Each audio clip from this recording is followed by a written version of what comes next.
One.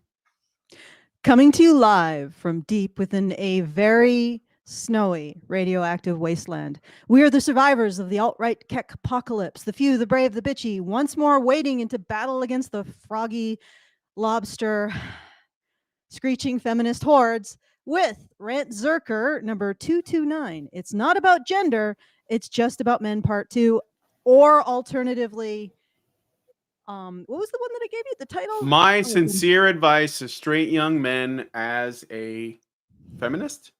Yes.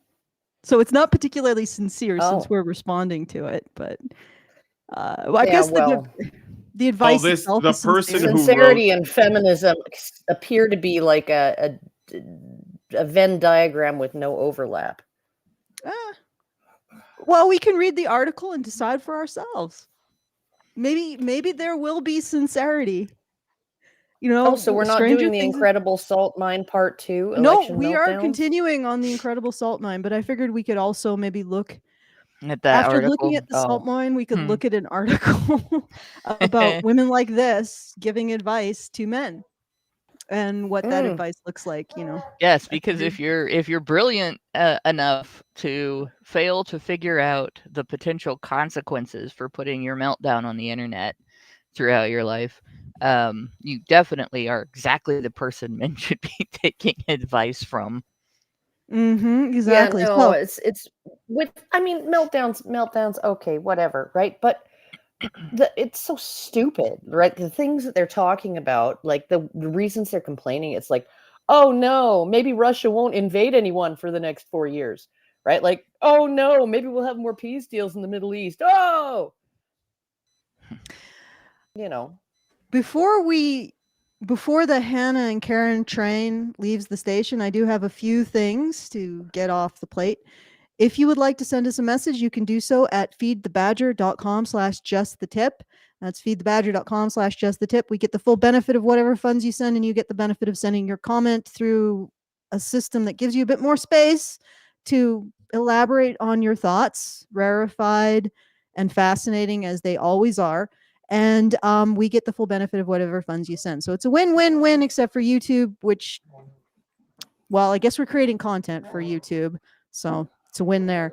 Anyway, feedthebadger.com/ You also get to say, just the tip. Yeah, just the tip. Giggity. Yep. You give just the tip, we get the whole thing anyway. All right, feedthebadger.com/justthetip. And we are doing our fundraiser for the month.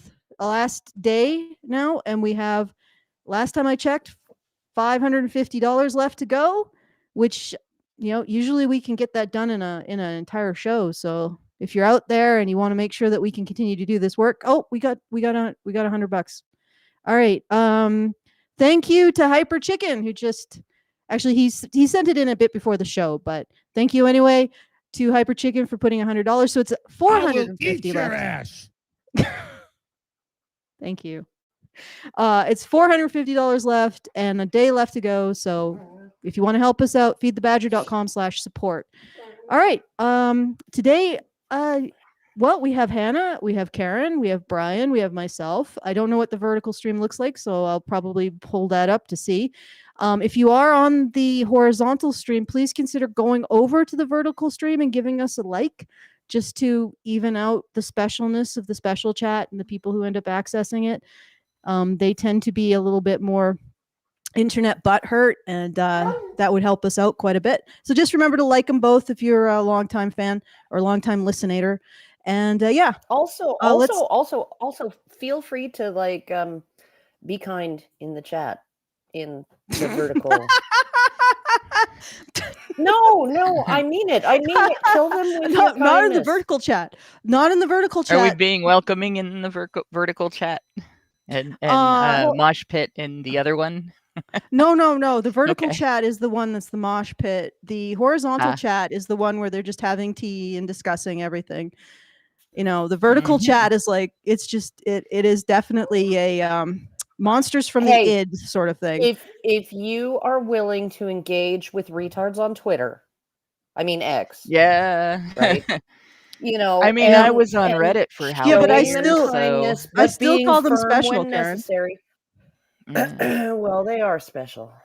Yeah, They I are just very I don't special. call them special because I differentiate between retarded and intellectually disabled. Intellectually Mm. disabled people do the best that they can. Retarded people can help it and choose not to. They have chosen to put the brakes on their intellect. Yes. That's Some why we people are call them- asking, I just wanted to say, some people are asking how to access the vertical chat. The guys on Rumble, the Rumble gang. If you want to, you have to go to our YouTube channel. It's the only one that has a vertical layout format. Mhm. Just go to our YouTube channel. You'll see 2 live streams. One of them is vertical, the other one's horizontal.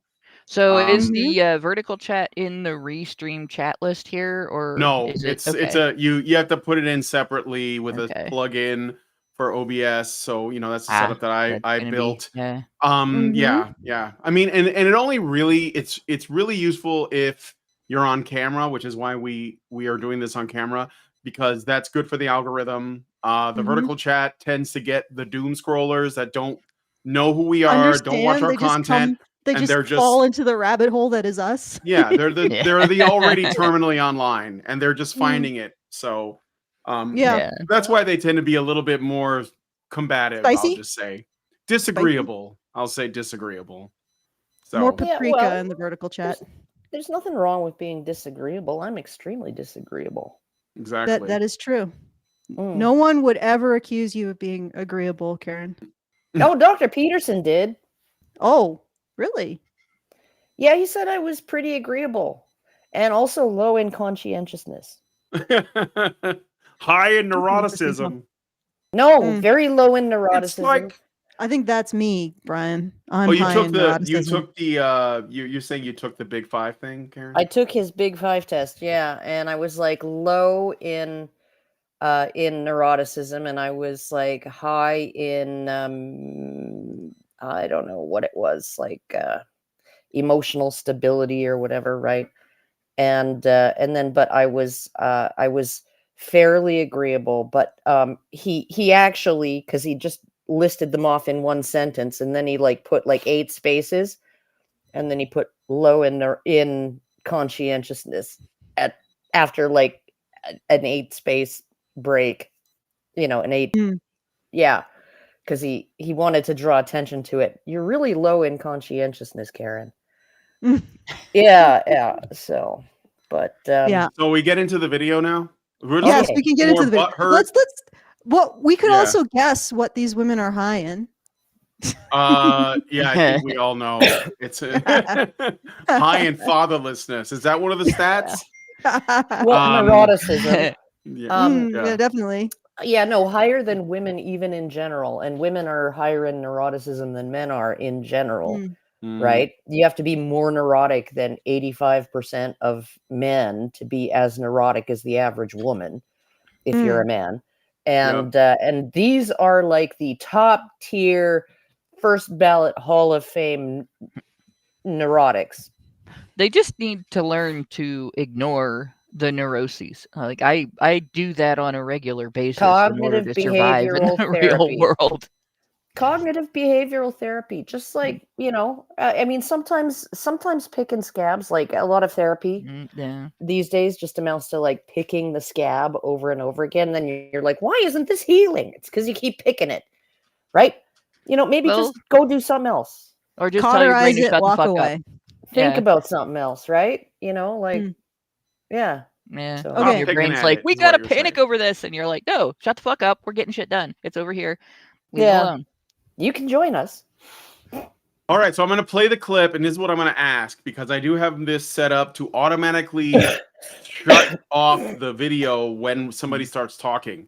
So we'll play we'll do this in girl segments. So once a girl is done whining on camera, I'll pause, and then you guys can comment on on that Okay, I'm particular gonna woman's try and whining. stay quiet. Okay, try to stay quiet. Let's try. Okay, here Okay. we go. Mhm. So this one is ending right now, so don't respond to her. Okay, here we go. Ladies, I'm not saying this to be facetious, but I don't care if you're a rose girl, a wand girl, or a monster alien tentacle girl. Stock up now for your moments of weakness, because I promise you ain't no alive worth getting stuck with a man. I don't know what those things are. I Might be forms of birth control. don't Or- want to get stuck with a Those- man, huh? Oh or man. are they types of porn? Could be types Like- of vibrators. I know that they're like dragon Oh, Like, why are you dildos talking? and Why would she put that up on? tentacles. Because they're vile. That's why. Yeah, see, or Egregious Charles says those are dildos / vibrators. That's what I guessed. Can you just, Yeah. lady, just do your thing? Everybody does their thing. Just do your thing and don't tell everybody about it unless you want to do that for a living and tell people about it for a living and then go to OnlyFans like normal people. I'm guessing that the rose is like that thing that I saw when I was a teenager advertised in Penthouse. It's called the Joni's butterfly, and it's just like a little thing that you wear under your underwear pressed up against yourself. It doesn't have any internal parts, but it just vibrates right in the right spot, so you can just walk around all day. Ugh. Yeah, with it. Yeah, I wouldn't be able to walk. yeah, no. Not. Sorry, Not to mention, people there. would be asking, like, what's that buzzing? Like, Yeah, I what the know. hell That is seems that like a buzzing? bad idea. Yeah, but Well, I actually saw an infographic on Twitter recently, and I wish I had it to give to Brian so we could put it up. But Is it women are more horny than men? yes, Is and it- it yeah, has that's this what I- yeah. exponential Or at least increase. They're more into like fringy, fetishy more- things. they're Like, more- they're more into the extreme. They're kinkier. Yeah, that's it. yeah, Okay, I think that would screw up your what I'm sensitivity, talking though. about was a graph that indicated the exponential increase in the purchases of vibrators. And I was looking at this, and it's going up by billions and billions and billions. And I'm saying, what was this about men being, having what they call porn sickness? And I'm like, is this not having an effect? On yeah. go ahead. I don't know about that. Like, because women who use those things, they're freaking weirdos to begin with. So, like, every man looks at porn, and don't believe that there are some who don't, because they all do, right? There's degrees of pornography, right? Like, I'll just Facebook watch Reels. I'll just watch the love scene from the Terminator, because she shows her boobies. Like, there's that. That's, you could argue that that's porn, and then there's some really hard stuff out there. But yeah, no, women, I don't know if all you need is a dildo and you don't need a story, there is something wrong with your womaning. Like, women tend to need a story. That's why pornographic movies have a plot, right? Like the ones they used to sell or rent on VHS, like Debbie Does Dishes and Debbie Does Dallas and, whatever, right? Like, they all had to have a plot. And if there was no plot, if there was no beginning of the story, middle of the story, end of the story, right, then women wouldn't watch it. Like, no woman is going to be like watching, maybe there are some, but like just like montages of 30 scenes of like the bukkake money shot, with 30 different women. Like, there's no story there. It's an oddly specific example. Should we play another clip? Sure, let's go. Let's do it. All right. Yeah, that's probably like the least egregious. It's just kind of confusing. It's like, why are you oversharing? So, all right, let's keep going. Next clip. 6 years. 6 fucking years. It took us 6 fucking years to get our citizenship. I know some people need more time. I know some people don't ever get their citizenship, but we worked so hard for it. She worked so hard for it. What? I was just a kid. We came here because she wanted a better life for us. She wanted a better education for us. She wanted for us to have a better future. Well, What on earth was she going on about? Yeah, I no, guess somebody she's didn't been do their there. paperwork.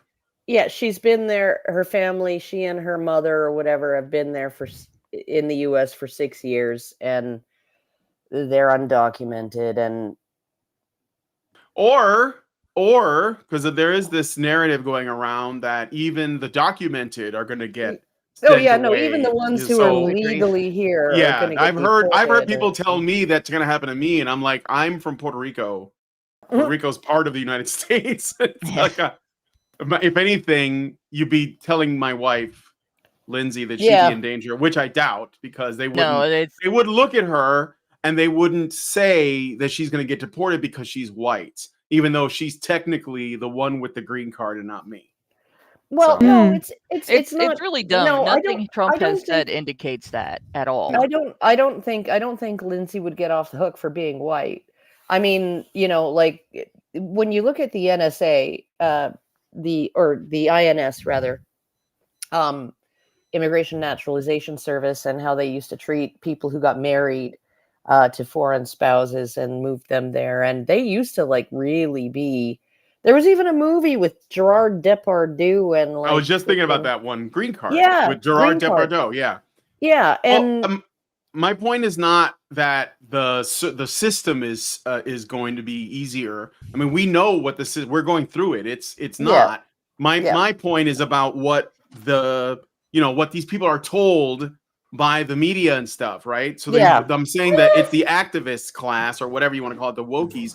They're the ones that would pretend as though Lindsay has more of a claim because of the racist white supremacist system than I do, even though I'm actually the citizen. Oh, and God, she's yeah. the one with the green card, right? yeah. So I just love that chick was complaining about 6 years, because I know people that took 20 to get their citizenship because they had various things happen that just got in the way.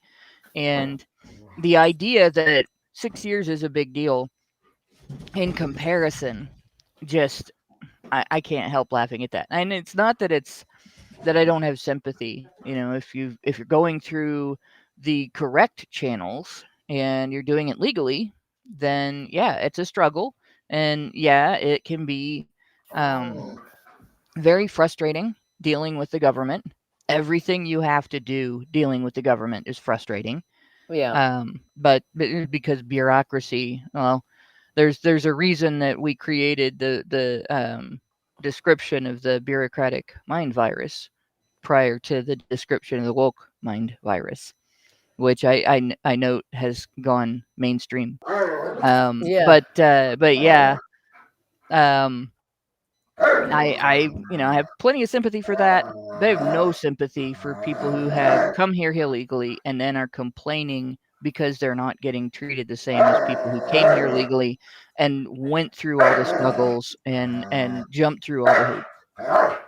yep. I actually have sympathy for people who came here on work or education visas, Mhm. right?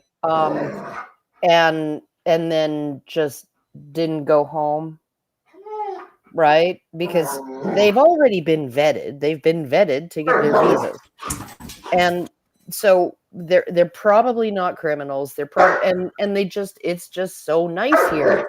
Yeah. And so they just don't go home, and they continue paying taxes and working to support themselves and doing all of those things. And it's like, okay, well, maybe we deal with those on a case-by-case basis, right? But coming and crossing the border illegally is, like, it's like Tom Homan said during that hearing. If you want to claim asylum, you go through a port of entry. You go through a legal port of entry and you do it legally.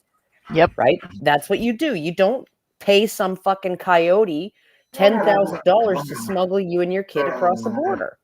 Well, and people don't realize, I think a lot of people who are upset about this issue don't realize how many kids are getting smuggled across the border who are somebody's kid that is on missing posters back home. Oh yeah. There is a huge problem of child trafficking across the border right now. Well, and often the child trafficking is because, well, you can only hold a child. You can only detain a child for like 72 hours. And if they're with an adult, then you have to release them together because we don't separate families under the Biden administration, right? And they have stopped doing DNA testing. They stopped doing DNA testing the moment he came into office, Yep. right? To make sure that the child actually belonged to the adult. And 30% of the children who were separated from their fathers or mothers or uncles at the border under Trump, 30% of them, the rapid DNA tests said there's no relation here. And they only separated the ones that were acting weird, like the kids were acting like they didn't know Didn't the want to adult. be, yeah. Yeah. And there's Yeah, a and lot of so circumstances where those kids that they've been those are, trafficked for labor or they've been trafficked for sex. or they get recirculated, they get Mhm. recycled, they get smuggled back down across the Mexican border and get And used brought again, back through again. But right? those Because other they're two a problems passport. are actually huge problems here in the U.S. And there are Mhm. a huge number of children that have been that have just disappeared here. So 320,000. for All people right. to get upset about this weight and for her to throw a temper tantrum about having to go through proper channels and everything, what she's basically saying is, I demand child sacrifice so that I can get what I want. She may not realize it. No. She might, and she might just not care. But that's what she's demanding, that we don't vet people at the border. We allow this exploitation of children to be taking place at the border. And we allow the cartel members that are coming across the border and murdering people in this country to just completely come bleeding right through, so that it doesn't take so long for her family to get what they want. And they might be Yeah. perfectly good people aside from the first crime they committed. We Yeah. don't know. But from my perspective, a lot of people get upset if you buy the wrong diamond, or you buy coffee from the wrong company, or you buy avocados from the wrong company. Blood avocados exist, okay? Yeah. But then they will tell you that you're being an asshole if you care about what happens to children at the border, if you care about the cartel members coming through and murdering people, including other people's kids, and so on, because this girl might cry on the internet. Yeah. All right. I got a super chat, and I just wanted to say before I read the super chat, Allison, I muted you because your dog was making a lot of noise and people were asking me to. So if he's done, I will unmute. So, all right. And I got a super chat from Zeranx for I think it's $5. Oh, it's a member. Thank you, Zeranx, for becoming a member. And for 2 months, thank you, Zeranx. Really appreciate it. He says, if it sold a massager, it contains the element of pornography. Looking at Sears catalog. Hey, all. Hello. To be fair, I don't begrudge women their toys. It's just kind of pisses me off that women will fuck something that looks like a disembodied flower or a butterfly or a microphone or whatever, and then turn around and bitch that men are fucking something that looks like a woman. Yeah. Yeah, right. At least it looks human. How dare you objectify me? Yeah. All right, let's play the next clip. I'm done crying. My sadness is over. My anger has set in. I am a very petty person, and I am very proud of that. Love it about myself, actually. And so I say this in the most disrespectful way possible. I don't care if you are my family. I don't care if you're my friend. I don't care if we've been friends our entire lives. You can literally go fuck yourself if you voted for Donald Trump. Well, that other chick promised she was going to do that, so he should be pretty satisfied. Well, I'm just saying that being proud of being petty, I guess maybe in some circumstances. It's like being proud of being pedantic in certain circumstances when it's called for. But like when my sister, my lefty sister, was like after Trump won in like 2016, right? And she called to vomit her negative emotions all over me, right? And I just went through his policies, and it's like she agreed with 80% of them, right? And I'm like, so what's the big fat hairy fucking deal? And she's like, well, like he just sounds so like stupid, like he doesn't talk good. And I mean, you mean he doesn't? And I said, you mean he doesn't speak well? And she's like, you know what, Karen, you can go fuck yourself. and hung up. So, yeah. So it's like, I don't know. If you're intolerant of other people's opinions, you're not tolerant. Yeah.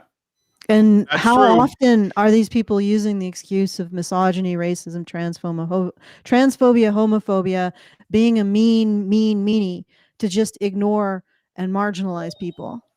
You know, Well, how like, easy I it is have to use those terms, how easy it is to use those terms to divest yourself of the discomfort of thinking in ways that aren't convenient to you.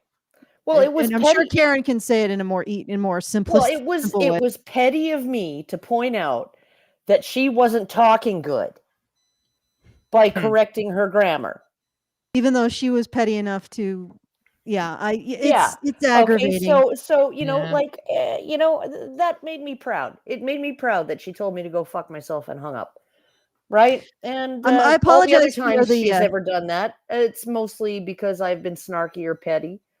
And you know, like when she was like, when I wouldn't get vaccinated, and she was like, fine, but if you end up, right, and she knew I'd already had COVID, right? If you end up reinfected and in ICU, I won't be able to risk coming to visit you. And I was like, why not? Won't your vaccination protect you?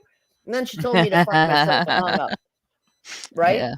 Yeah. So I want to So, I mean, apologize. I like, thought I was muted. That's why Scipio ended up talking over everyone or growling over everyone. He is a very loud beast. Okay. Sometimes being petty is highly effective at getting people you don't really want to talk to off the phone with you. So I got a super chat from Hammerhand9. So thank you, Hammerhand9, for that. And he sends us $20 and says, y'all should do more of these. I agree, Hammerhand9. Thank you so much for the super chat. And we are sending it out to the special chat. And it sometimes takes a little while to get the motor running over there. But they have the numbers are already starting to rise. So expect a lot of cringe coming from that corner of our stream. But always it's nice. fun to respond. It's nice. You know, like they bring up points that we've heard a billion times before, but I don't think they've heard us respond to those points. So it's always good. It's all worth it. Virgin bums on virgin seats are always worth it. It's just no matter the how endless it turns insult. out. They will insult every single aspect of what we're presenting, from the sound to the visual. No one's insulted the dog yet, though. No one's insulted Scipio or Jojo, but they'll insult Brian. Jojo's not here, and how could you possibly insult Jojo? So it's impossible. Okay. There you go. No, he's a sweetie. Yeah. All right, let's keep going. All right, let's play another clip. Wait for this woman here with the forehead to stop talking, okay?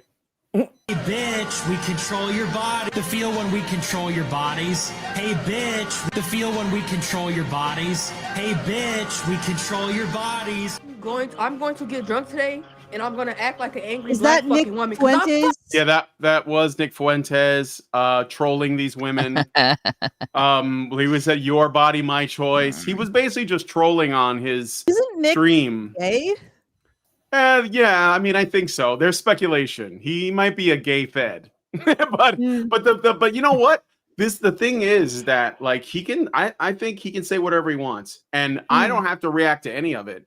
But these women, see, this is the stuff they look for. Like, I think that the feminists, they operate the best from the position of loser, because it's like when they're being shamed or being criticized or being clowned on or being roasted, that's where they draw their strength, because they can say, look at what this man is saying. And of course it gets like the normies and the people in the middle to come out and make Piers Morgan comes out and says, I think that's really inappropriate, and all of a sudden this is the conversation now. So I think that they know that this works, and he kind of leans into it, Why does anybody pay attention to Nick Fuentes? Because they get to use it as the example. That's what I'm saying. I mean, like, isn't he right up there with JF, Gary P, and Tonka Saw? Yeah, Tonka Saw is completely gone, dude. Yeah, that's a super loser. But like, yeah, basically what was the dude's name? Andy Worski. Yep. Andy War. Oh my God. Cocaine is a I hell of a had- drug. I But was like, my son, he was like looking at a place for him and his sister, half a duplex. And he asked me to come and look around and, note any problems, right, with it. Cause I'm handy around the house. And we're done and I'm standing on the porch and there's just like BMX Bobby, right? Like grown adult on a freaking BMX bike that he probably stole from a teenager, right? And he's on the cell phone, right? He's got the cell phone pressed to his ear and he's like, I'm going to fucking kill you. And then I'm going to fucking kill that bitch too. And his voice was exactly like, and my son and I looked at each other and we're like, was that Andy Worski? no, I think Right? Andy Worski. The Sounded Worskis, I just think they like live him. in. I think they live in California, or at least Andy Worski. Andy but I don't Worski know. lived in Ontario. Did he? Yeah. Oh, but I met him at the party in California. I thought maybe he was American. But No, yeah. I think he lived in Ontario, but yeah, no, we were like, because we both looked at each other and we're like, was that Andy Worski? Because his voice sounded very similar, and he was like flipping his shit for, It's possible. over some bullshit. No, I don't think it was Andy Worski. It just was like, It'd make for a great cameo. yeah. So All right. Let's play some more. But what I'm saying is that ultimately, like, Nick Fuentes does not really represent anything in particular. He is basically just he's basically just a provocateur online. But the thing is, this is the thing, like what these women do is that any man, no matter how small their presence might be, or how little influence they might have, or how little they represent men as a whole, they love it when men like that troll them, and they will take them literally and not seriously, because if you took him seriously, you would ignore him, because you would realize he's not really a serious person.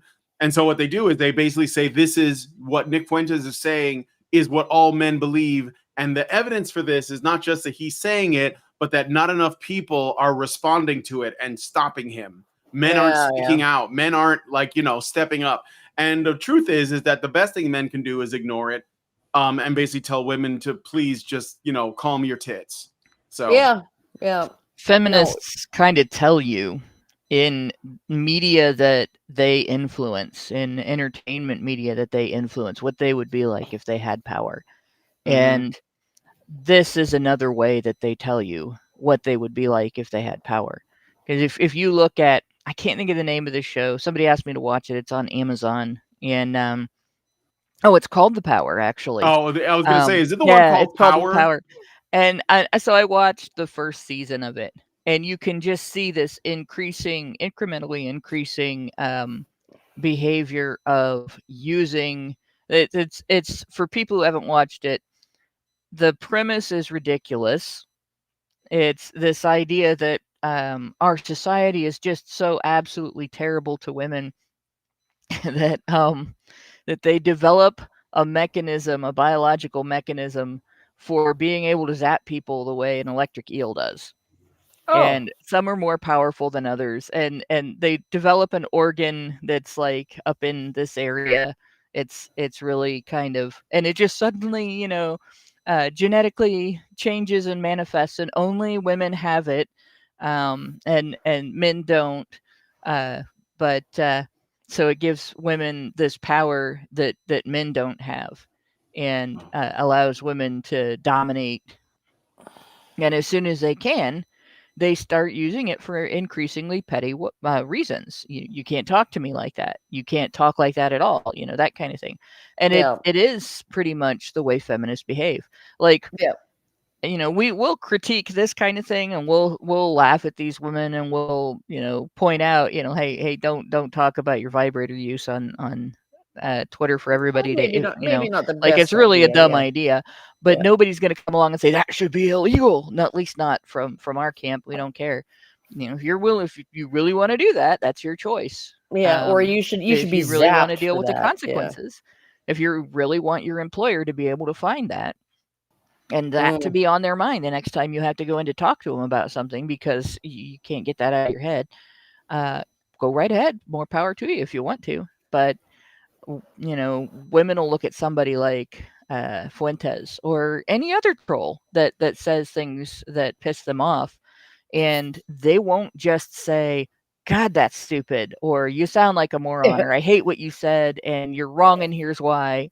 You shouldn't be allowed to say it, and you should go to jail, or misogyny should be a crime, and so on, right? Yeah. You shouldn't be able to say your body, our choice, while they're telling all men to get vasectomies to protect women from the consequences of women's own choice, to ignore the multitude of types of birth control they have, the ability to say no, sort out which men they're screwing around with, and you know, and then they won't have to have abortions because they're too stupid to avoid pregnancy.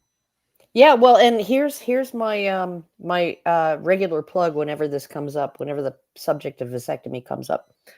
I would guide everyone, including those in the vertical chat, who might want to avoid fatherhood while also protecting their future fertility, to Google Parsemus Foundation, Parsemus Foundation, and look for a product called Vasal Gel. It's called Plan A now. Oh, is it? It's set to come out in 2026. They're hoping to have it on the market in 2026, at least in the US. I don't know what's going to happen in Canada, but in the US, and it's an injection. It lasts for 10 years. It's At least. it lasts for at least 10 years. But if they say at least 10 years, then you should not count on it for more than 10 years. But 10 years is a pretty good. And you know, you can also have it reversed. It's more reversible than a vasectomy. It creates a foam in the vas deferens that basically shreds the little swimmers, so that they cannot cause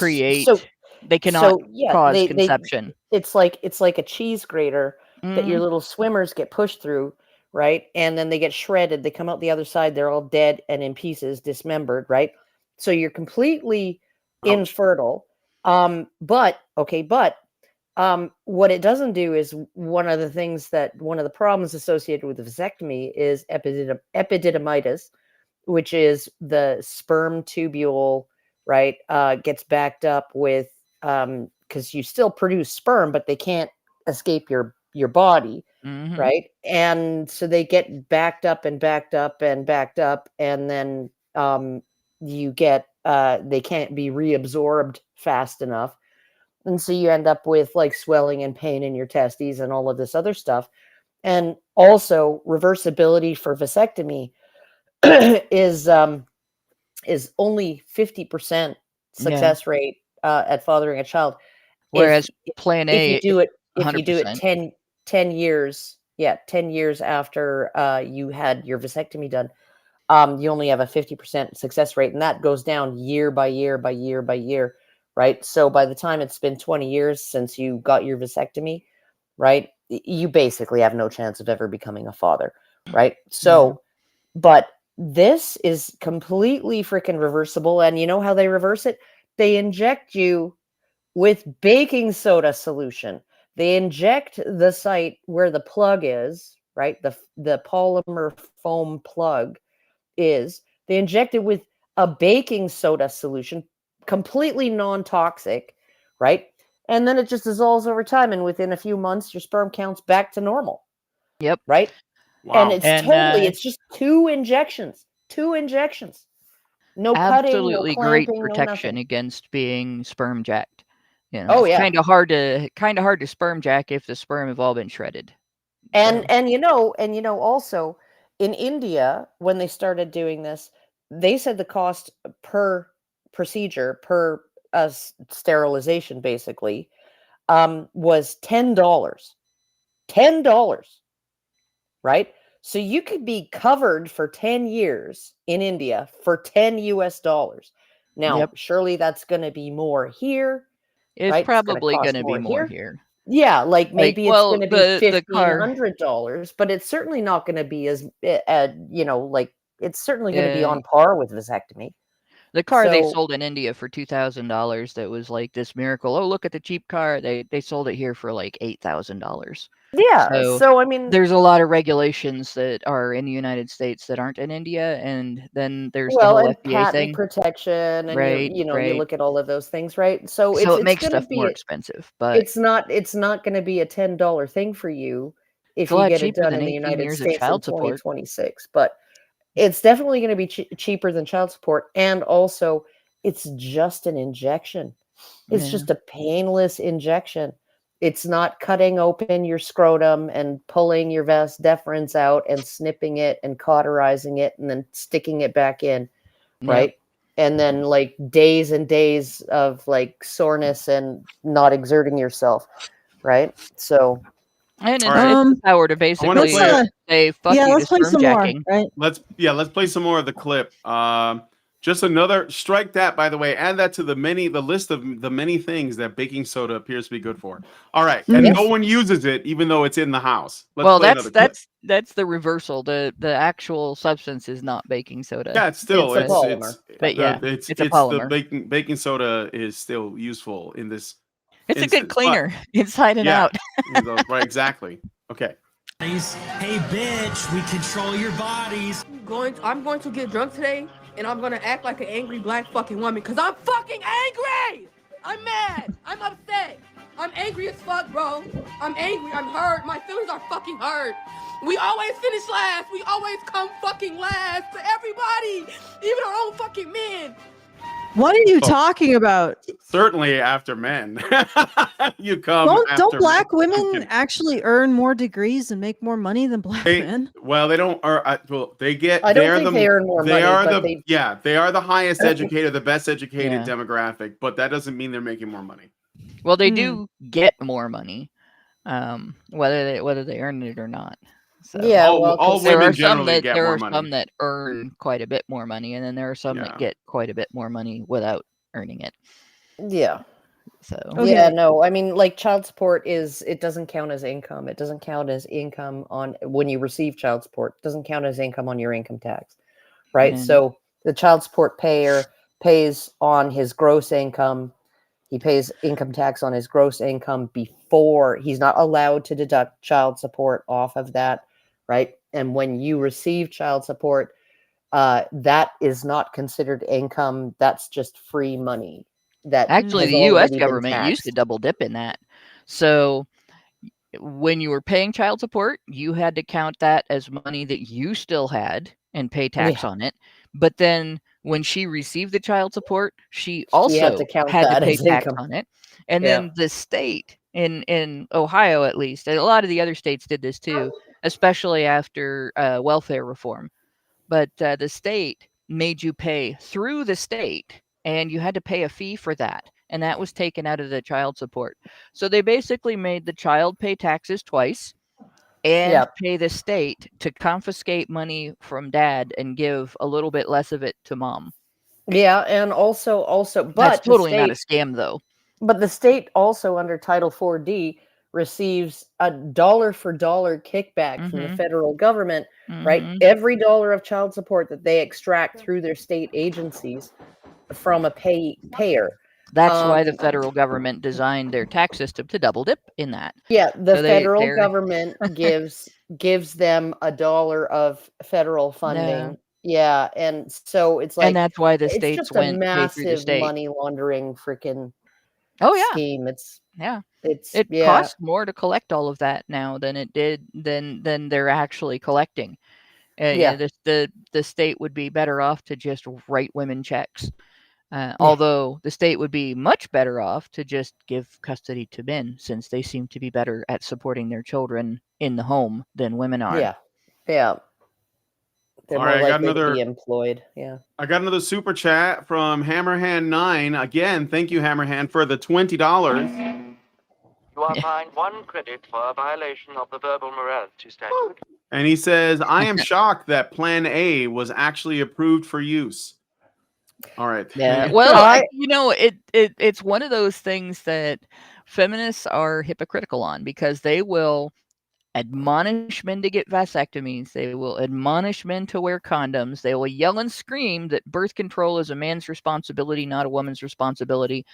But then if a guy has a way to control pregnancy entirely, aside from being able to make it happen when he wants, whether she wants or not, then they get upset that he's controlling their bodies. Well, no, Yeah, he's not well, controlling your body. he You can go find she somebody else can't to father your children. she can't force him into pregnancy, and that was the whole, and Gossie Pole was the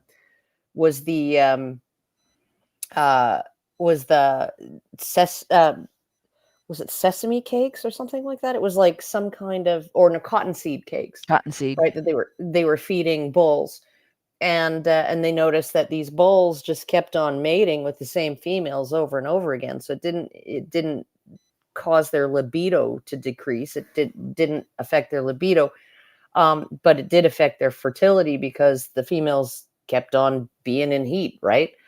And once you get pregnant as a female cow, your heat stops, your estrus stops, and then like the bulls aren't interested in you anymore, right? So they were like, okay, so let's try these cottonseed extracts, yeah, it led to long-term infertility, right? But before any of that was actually revealed, when this was still a promising new thing, Okay. right? Betty Friedan at some population summit in Budapest, right? Yeah. She stood up and Hello? started Okay. chanting. She stood up and started chanting, "No male pill, no male pill," right? Like, we didn't fight for the right to control when we have babies and when we don't, right? Just to give you the power to like decide that for us, right? Yeah. So they didn't want men to have control over their fertility. They treat men having the right to decide for themselves whether they're participating in that or not as making a decision for women, as if a woman cannot go somewhere else. Yeah. All right, I'm going to play the next Can clip we, now. Oh, go ahead, Alison. What were you This gonna say? this feels like it's completely lacking in any kind of actual depth or substance. The stuff we're responding to. Yeah. What do you Well, think? I mean, of we maybe could looking at- respond- Were you expecting like We some could kind of respond to the racial TEDx, things he like- said. I mean, Let's go to the lump. Maybe the lumps will show us all right, something I'll that go to the lumps. this is so tepid. It is not just lacking in intellectual rigor. It just I want more. I just want more. Okay. You know? Good luck. You'll need it. But we'll try. Okay. But I'm just saying, set your expectations low. That's all I'm saying. Okay. So let's listen to this. My choice comment that went viral yesterday after Trump was elected. Yeah, that comes from, Nick Fuentes, did I say his name right? That ultra-right KKK podcaster who loves Donald Trump and has millions of young men and older men following him. Oh, this is good. This bit right here. So these are female-led or the female parts of parliaments from various non-American countries.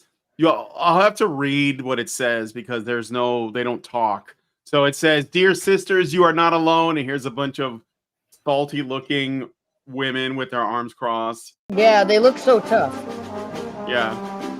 The Belgian, what is it? It was very brief, but it said the Belgian parliament, I think. The Belgian Greens stand with you. Oh. Okay.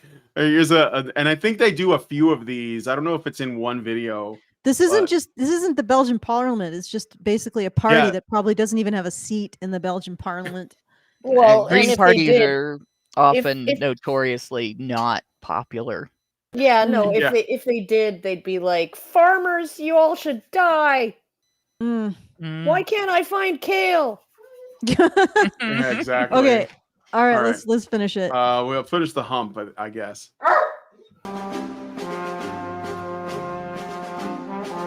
This is the Norwegian Parliament stands with you. So there's more angry women wearing black and red, which is kind of ominous.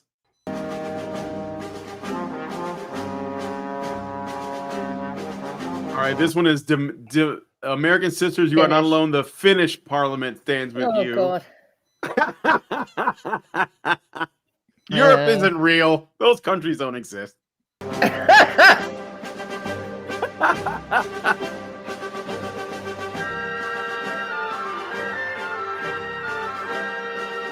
What? It's just a is victory that? dance. Lock it I'm up! sorry, You're but gonna vote. ladies, your army looks pathetic. Yeah, no, polka dot dress. Y'all when you're need to do going some war. marching up and down the square or something. Oh my god. All right. At least do a pantsuit. Yeah. Let's see. Let's go here, I guess. Oh god. What's with these shower caps? What is going on? No, Okay. they're not It's- shower it's- caps. It's actually like for black women who have like braids or like their hair's twisted or whatever. They often sleep in those because it, keeps everything kind of contained and Yeah. yeah. Reduces frizz. Yeah. Yes, but it seems like they just wear it out. Like it's like a new fashion thing. It's like those Renaissance fair hats that you see, like Like a snood. It Yeah. protects your hair, basically. But I don't know whether they wear them out. Like I don't ever see I've seen any black women. Have have. you really? Oh, I'm yeah. I'm Okay, in well, Virginia but I- and I've but seen you see it. you see women wearing pajamas to the grocery store, right? So Yeah, like, is it they'll a be in their fashion car, statement, they'll or go is to the it- park. It's laziness made Yeah, into a a lot fashion of women statement. will get these Yeah. now to match their clothes, and they wear it all day, and Oh, it's a fashion Jesus. statement. It's but I mean, it's when people are dyeing their hair, Alison, your camera bright blue has or bright moved in like a green or weird bright way. pink to go work at normal everyday jobs and everything. It's not really that weird to have. I like snoods better because you can see the hair through the snood, and also I used to make some pretty good money crocheting them for people, but this isn't that bad. This is like there's not that much difference between that look and a lot of different hair looks that are just big hair. It just creates a shape around your face. Yeah. All right, let's play this clip. If I see you with a white man, it's up. I don't care. I don't want to hear that white shit no more. This shit is not a joke no more. I don't care what the fuck Shira sat and said. Oh my god, you know what? Give it a man of your race. Give it an old white man. Bitch, I wish you would. Go ahead and do it. Do it. I want to see. Bitch, you gonna get that treatment, bitch. I'm gonna give you that look. Just how I get a black man with a white girl on his arm, bitch. You. Hope your day gets better. See, this is the second one. I'm gonna have to say it. Like these kind of standards that they're yelling out. The angry black woman. I'm gonna be an angry black woman, and this is, supposed to be a special consideration. All right, you're an angry black woman. I'll go ahead and do whatever you want, right? And this, how dare you fraternize with the opposite race? Because we're the opposite race now. It's not just divisive. Well, it's not just it's that though, something because that- she's specifically talking about black women. Mhm. She's presuming that black women that voted for Trump will also want white boyfriends. white men, but it even doesn't though the matter majority because of she's even though racializing it was something that isn't racial. more, it's obviously not racial. But even though the more black men voted for Trump than black women that voted for Trump was like a very small percentage. Yeah. Black But men my came point out. is this. My point is this. Your skin color doesn't make doing something objectionable, like trying to control people's relationships or having a public temper tantrum or threatening people or being a nuisance to other people. It doesn't make that okay. And it never will. And as long as people are treating women uniquely as though having a minority status of some sort adds the power of you can't criticize my behavior, it's going to result in this kind of shit, and it's going to result in the kind of thing like happened to me in the workplace in 2019 after I came back from ICMI. I was assaulted in the workplace by an angry black woman who was angry because she had to do her job. Black. She was angry because she had to do her job. Perfectly normal thing. You have to do your job. That's what you're there for. They pay you to do your job. You do your job so that you get the money for the job. And I didn't do her job for her. So she started a fight, and I didn't want to participate in it. So I ended up with a concussion because I didn't hit her back. And it was an insane situation, an absolutely insane. And I thought, I've never seen an adult behave this much like a child, this close to me, because I don't associate with people that behave that way. Yeah. And I don't pick my associations by color. And so it's not a racial thing specifically. There are plenty of Black women who don't act like that. In fact, I Yeah. would say the majority of Black women do not act like that. And when these women come on YouTube or, any other TikTok, Twitter, Facebook, this is what Black women act like, and they do something to make themselves look stupid, they are throwing every woman who is a professional, who does a good job at their workplace, who raises their kids well, who is married and stays married for years and years, and is an upstanding member of her community and helps the people around her and all that. They're throwing those women under the bus. Yeah. And honestly, I'm, the only reason that they're not facing any repercussions for that is because the women they're throwing under the bus don't act like angry Black women. Well, Yeah. I've seen plenty of angry white chicks act like that too. We have a meme for them, and they just happen to pick, the name of one of the least insane people I've ever met. Like they should have called him anything but Karen, but fine, call it the Karen meme. And I worked in retail, and I ran into that quite a bit. I ran into my fair share of Karens, and they're just as scary and intimidating because they use your system against you, your employer, and so on. So you don't end up with a concussion, you get fired, and then you have to find a new job and a new way to support your family. But similarly, a lot of them will throw their whole demographic under the bus, right? Their whole, not necessarily their race, but their gender. And the difference is they get made fun of for it. And you can't do that if somebody uses their race. And Right. that's just got to stop. I embrace Well- the Karen meme, right? When people ask me my name, I say I'm Karen and I'd like to speak to the manager. There you go. All right. I gotta play another clip. So again, we'll do this. Right. It's after this one. Oh, this because is we've seen this one before. Yeah, this on is a the funny show, one, So it's a yeah. very funny one. Yeah. I'm gonna seduce your husband. I'm gonna seduce Good your luck, husband. lady. I'm going to look him in the eye, and I'm gonna explain to him that nobody has ever made me feel the way he has. And I'm younger than you conservative woman that married him. And I'm gonna start, explaining that I'm just so fun and I like doing fun shit. Because you're probably married and you can't do fun shit. What? This is their tactic. And by the way, I know a lot of the women in these videos are young, and you might think, well, you're young, but there's a lot of women that are in their 40s that are responding the exact same way. So this isn't about age, but anyway. So she's gonna seduce your husband. This is the way they get back, I guess. Okay, drop it. Okay, I All have right. to step away for a minute because Kevin is freaking out.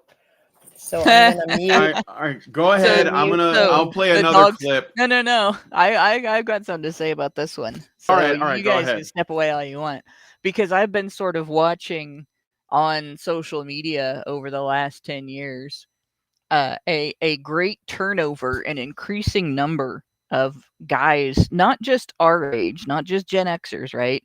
Millennials, Zoomers, and I'm actually seeing I don't know, preteens, tweens, whatever the fun thing to call them is. Oh, Guys that tweens. are 12, 13, that just have started posting on social media are posting MGTOW memes, right? They are posting images with text that demonstrate that they are aware of the really unfair legal setup that guys face when interacting with women. All a woman has to do is make a false allegation and puts a guy through hell. They're facing those problems in their schools, There are guys, I've seen posts from young people that have talked about situations where some girl in their class leveled a false allegation against some guy for some stupid little thing. Oh, he grabbed her butt. Oh, he was looking at her boobs. Oh, he flipped her bra strap, or this or that. And it turns out, he was actually in the office at the time. He was across the room. He was in the bathroom, whatever. And they're experiencing this at the age of 7, 8, 9, 10 years old. And so by the time boys hit junior high school, by the time they get out of the 6th grade and they step into, you're going to be switching classes every period, they're already aware that if a girl lies about them and does so in order to get something or gain power over them, that the system under which they are living is going to favor her even after finding out she lied, that she will face no repercussions, that he will be punished, and that he will be treated like her allegation makes him sus forever after that. They know that. And so they're not going to be open to some rando chick coming up and playing with her complete lack of boobs.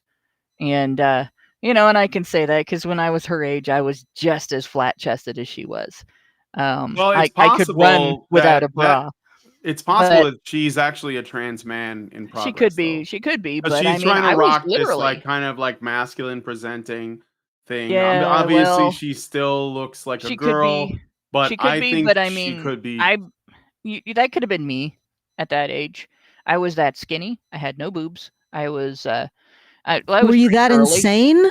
No, I wasn't that insane. But I mean, as far as her physique and the way she looks and everything, sometimes I looked like that.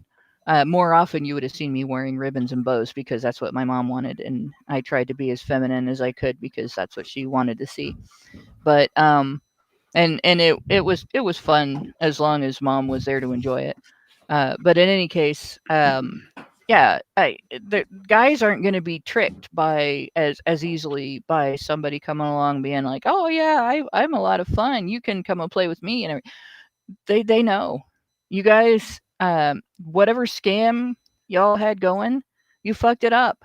It's gone, and you're not going to get it back because you opened the door to the crazy, and they have seen it, and everybody now knows a guy or is the guy who has faced a false allegation because a girl wanted something that she couldn't get legitimately or didn't want something that was going to happen and she didn't have any other way to control it.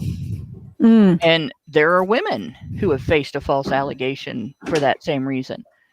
I mean, the story I just told about my 2019 assault, she covered her ass by crying to the officer that I called to the scene and claiming that I attacked her. She had no injuries. I had a concussion, but and I was bigger than her, and she was cuter than me.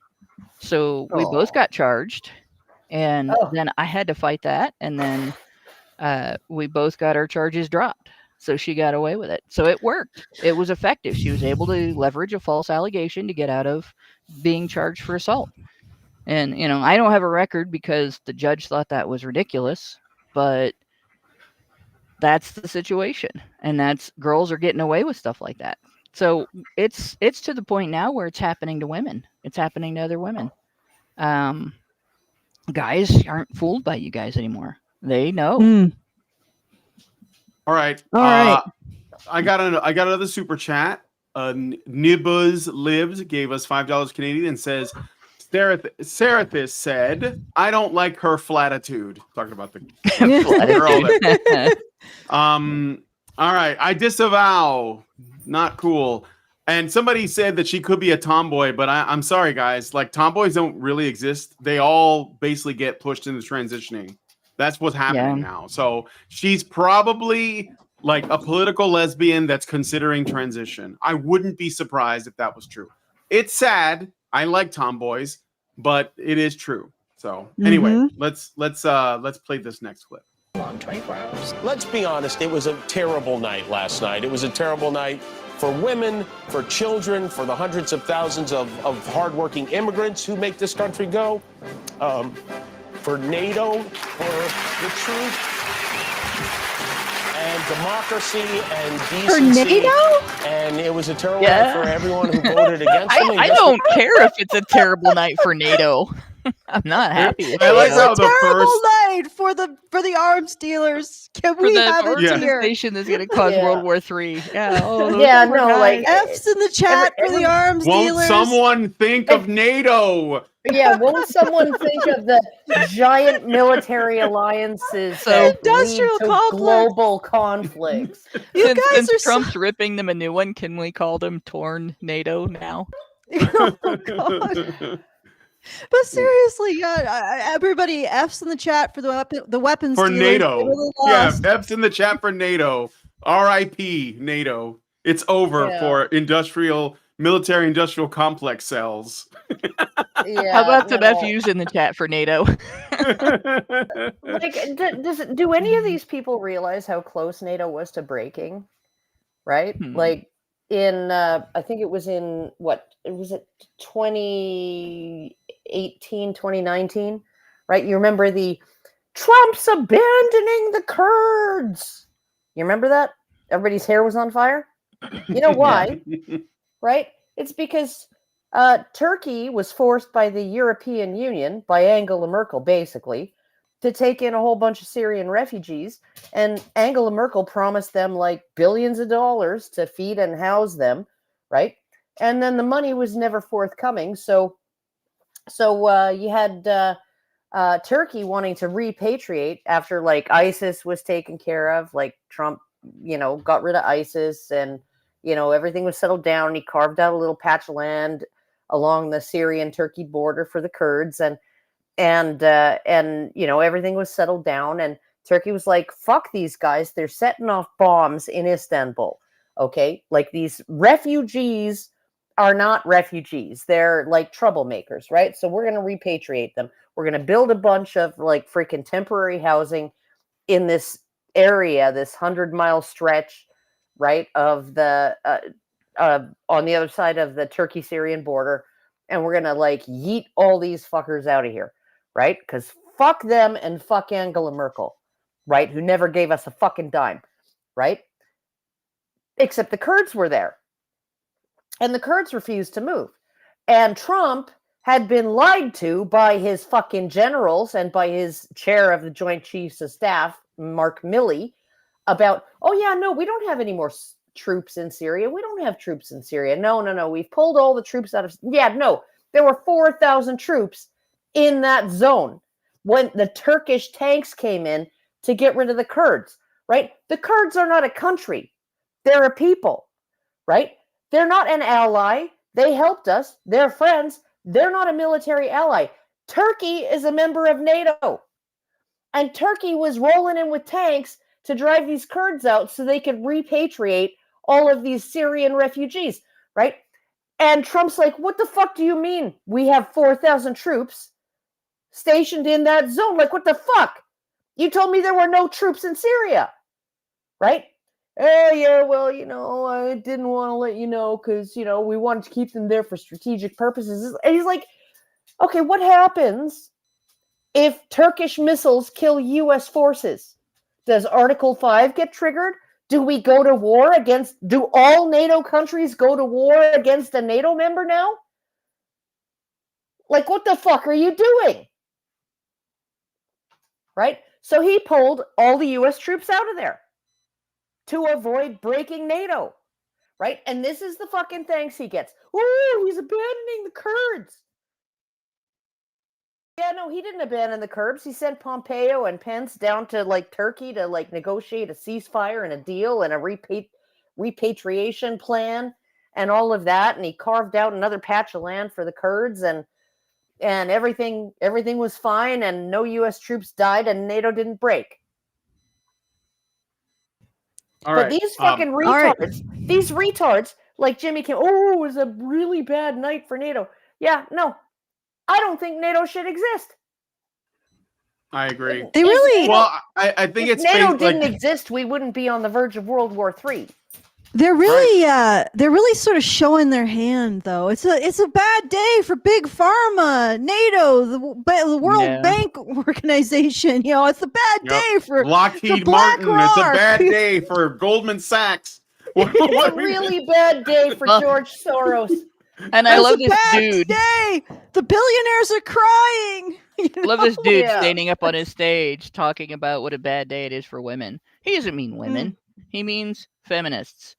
He means women who want to abort their babies. No, he means feminists. He means feminists because feminists are bought and paid for by big corporations and big pharma and big government. When it really comes down to it, they don't care about abortion. They don't care about any of the issues that they claim to care about. They care about the feminist advocacy research scam. And that's what he's really defending. And that's why he's speaking for women, and instead of speaking about women who want abortion, women who want quote unquote control over their bodies. Generally speaking, since 99 point some I recognize those fraction growls. percent of abortion is elective, and it's usually a result of not using birth control and not using self-control. It's not having control over your body. It's admitting that you failed to control your body, right? But this guy, he's not talking about those women. He's talking about the women who like to manipulate research, go to the government, get money based on their manipulated research, get laws passed based on their manipulated research that funds more manipulated research, and use that money to create a bunch of jobs that are nothing but doing more manipulated research and demanding more money, or telling corporations how they have to follow what the manipulated research says, and getting paid for it. Right? That's the entire scam, and that's what he's defending. And it's just the female arm of the huge burgeoning bureaucracy that feminists like to call the patriarchy. Yeah, well. Yeah. Can you not kick me in the kidney? Yeah. I heard her growling. Was she playing? No, she was. She just wanted attention because people are talking, and she wants to be part of the conversation. Also, she had after she eats, because I just fed her too, right? After she eats, she usually steals a Kleenex, like a waddy, snotty Kleenex, and eats that for dessert because dogs are fucky. And and then she like starts to like woo, right? Woo. But with her mouth and her throat full of like Kleenex. And I'm like always like, you're gonna choke. You're gonna fucking choke on it. Like, what the fuck? Like, don't woo with your mouth full. But she does it anyway, and now here she is lying on the back of the couch. On the back of the couch cushions. Shall we finish this off and go to the next bump? Let's let Jimmy Kimmel's not done telling us how sad everything I'm is. sorry, I can't watch. We also Jimmy have Kimmel some super without chows seeing too. that Yeah. I scene should from read The those Man first. I Show, should read those first. Yeah, sorry about where that. he was kissing a monkey. Well, see, when he was on the Mad Show, he still had testicles and was willing to make fun of himself. And no, I think he did back then because he was doing what made money. Yeah, maybe, but like him and Adam Carolla, definitely they did the show together, but they certainly went their own ways. And I think, they're Hollywood's probably got more on Jimmy Kimmel than Adam Carolla. Yeah, so but anyway, I just can't take him seriously because, like I said, I can't see his face without seeing that scene from The Man Show where he made out with a chimpanzee. Yeah, but he's wearing a suit and he's talking to the audience and he's crying. He's guy in a suit talking to the audience and crying. I know. That made out with a chimpanzee on television. Yep. I get it, but here we are. All right, so Anonymous gave us $50. Thank you, Anonymous. Really appreciate it. What do I want to play for that? Men's rights activists are machines, dude. Okay, they are literal machines. Oh my God, this they is gonna are go long. talking Hold point on. machines. I gotta stop They him. are impossible to fucking deal with, especially if Forget you it. have like, Just let it especially if play. you have like a All right. couple dudes who have good memory on top of that too. It's Holy shit, you're self-demonstrating. fucked. It's the whole thing. You get the whole thing. All right. Anyway, next we have a super chow from Richard Beer for $5.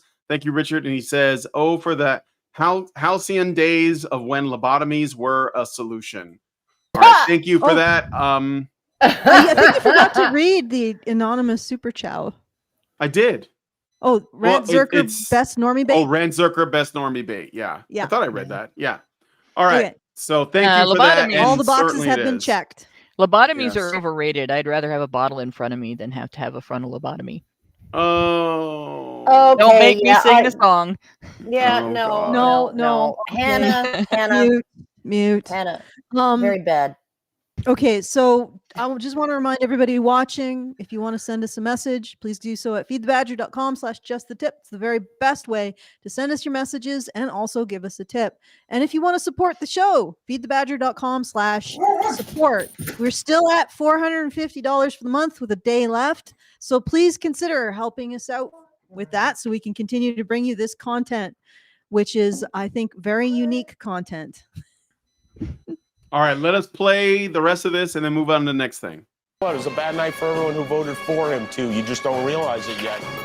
It was a bad night for the rest of us, those who voted for him too, because as we all know, Project 2025 is coming. And we're going to be putting people in crystals, agree with us, and putting them on Mars, and that's what Elon Musk is preparing for. So, And we're going to There we train go. dogs not to bark. yeah. Oh, sorry, hopefully. I unmuted by It's accident. Project 2020 bark. 2020 bark. No, it's okay. I made the same mistake. Hey, Well, Apparently I my would mistake joke went around that longer. if we sent all those people to Mars, that would create a new jobs in this country. But I think that a lot of the people that are yapping about this, that are the most upset, don't have jobs. yeah, right, let's maybe play- not, but Yeah, let's play the next clip. No, they have time to make these videos because they're probably Yeah. students or something. But well, it is a lot of women. It is mostly women. All right. All I have to say is good luck getting laid. Especially in Florida, because me and my girlies are participating. Feel when we can So they're not these Especially women in that weren't Florida. that weren't gonna put out anyway are also promising not to put out. yeah, News no, at and- 11. Oh, yeah, no, and oh, wow, the conservatives have been talking about how women should, be choosy about the men that they sleep with and not be sluts, and And now not, they're gonna do yeah, yeah, and now they're gonna do it. Oh no, take that, you conservative men. it. 4B movement. We're not gonna go out with any men until they treat us Oh, I right. was muted. Oh yeah. Okay, go I was ahead, gonna Alison. say, I'm sure the 5% of men that these women have recreational sex with will be choked, or they'll just move another sheet forward in the Rolodex.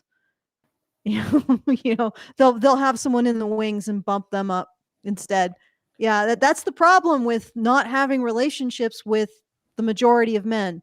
That means the majority of women sort of lose that influence and that thing that they can hold over men's heads. Yeah, when you- like if you're a guy and you haven't had sex in a year, you're like 28 years old, you haven't had sex in a year, you haven't had the prospect of having sex in a year. What do you fucking care that this bitch is gonna say no to Chad? Yeah, in right. Florida. Well, In it's funny. Florida. Especially in It's Florida. funny in context because I mean that other chick that was threatening to seduce everybody's husbands is just going to take the guys they're not sleeping with. Yeah. Well, They can't get their story straight. research shows that when men get married, they get less sex after they get married. Once you put a ring on it, yeah, now you're rationed. And consider also that she's in Florida, and I have a relevant anecdote that a man in an old folks' home, his friends bought him a stripper as a final hurrah, and she came over and she did her thing, and then at the end she said, "Would you like some super sex?" And he thought about it and he said, "I think I'd prefer the soup." Was that a joke from Alison? That was pretty good. That's such a bad dad joke. Okay, even Hannah had to give respect to that one. That was a good one. And All that right. is an issue. You're like, oh, I'm not going to run around having sex in retirement state. Yep. Yeah. Well, at no, your but age, I don't not think just- they're interested. It's not No just, more, it's no not more just that it's Chad and Florida. using the Zimmerman for her. It's not just that it's Florida and it's a bunch of retirees, right? Florida went 56% Republican. Okay? So all these Republican men, like, they don't, like, oh, so you're going to, who are you going to deprive of sex? Right? Like, married men, men who don't want sex before marriage anyway because they're conservative, like all you're doing is punishing the men who support you. I'm not going to have sex with any man. Well, the only men who are begging to have sex with you on brief acquaintance or no acquaintance at all are the men who voted for Kamala. Hello, Kevin. Just lie down. The white dudes for Harris. I'm not even sure those guys are into women. Yeah. All right, so let's play the next bit here. Let me just make sure I didn't miss any super chows. No, we're good. Okay, here we go. Fucking loser! Well, that didn't go the way we had hoped. Not at all. Or expected. Yeah, I mean, for him to win the popular vote? Are you kidding me?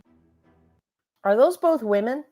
No, I think one of them might have XY chromosomes. I will not assume what they identify as, but Let's be fair. That's not an unreasonable response.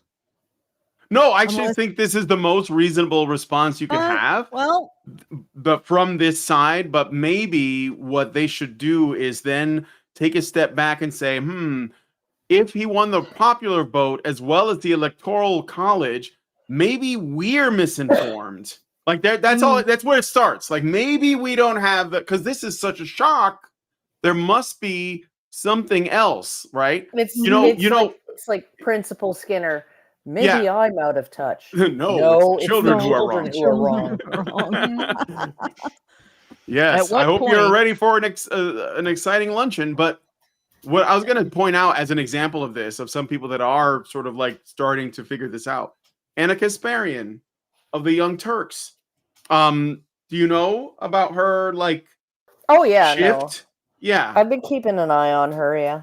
Yeah. So like that's an example of what I'm talking about. Like when 2016 happened, she said, like what did she say about women that voted for Trump? She went on a tirade. You're just dumb. You're just dumb. You're not even single issue voters. You're just dumb. Yeah, people think I'm better than you, or that they say I'm better than you. I am better than you, much better than you. You are garbage.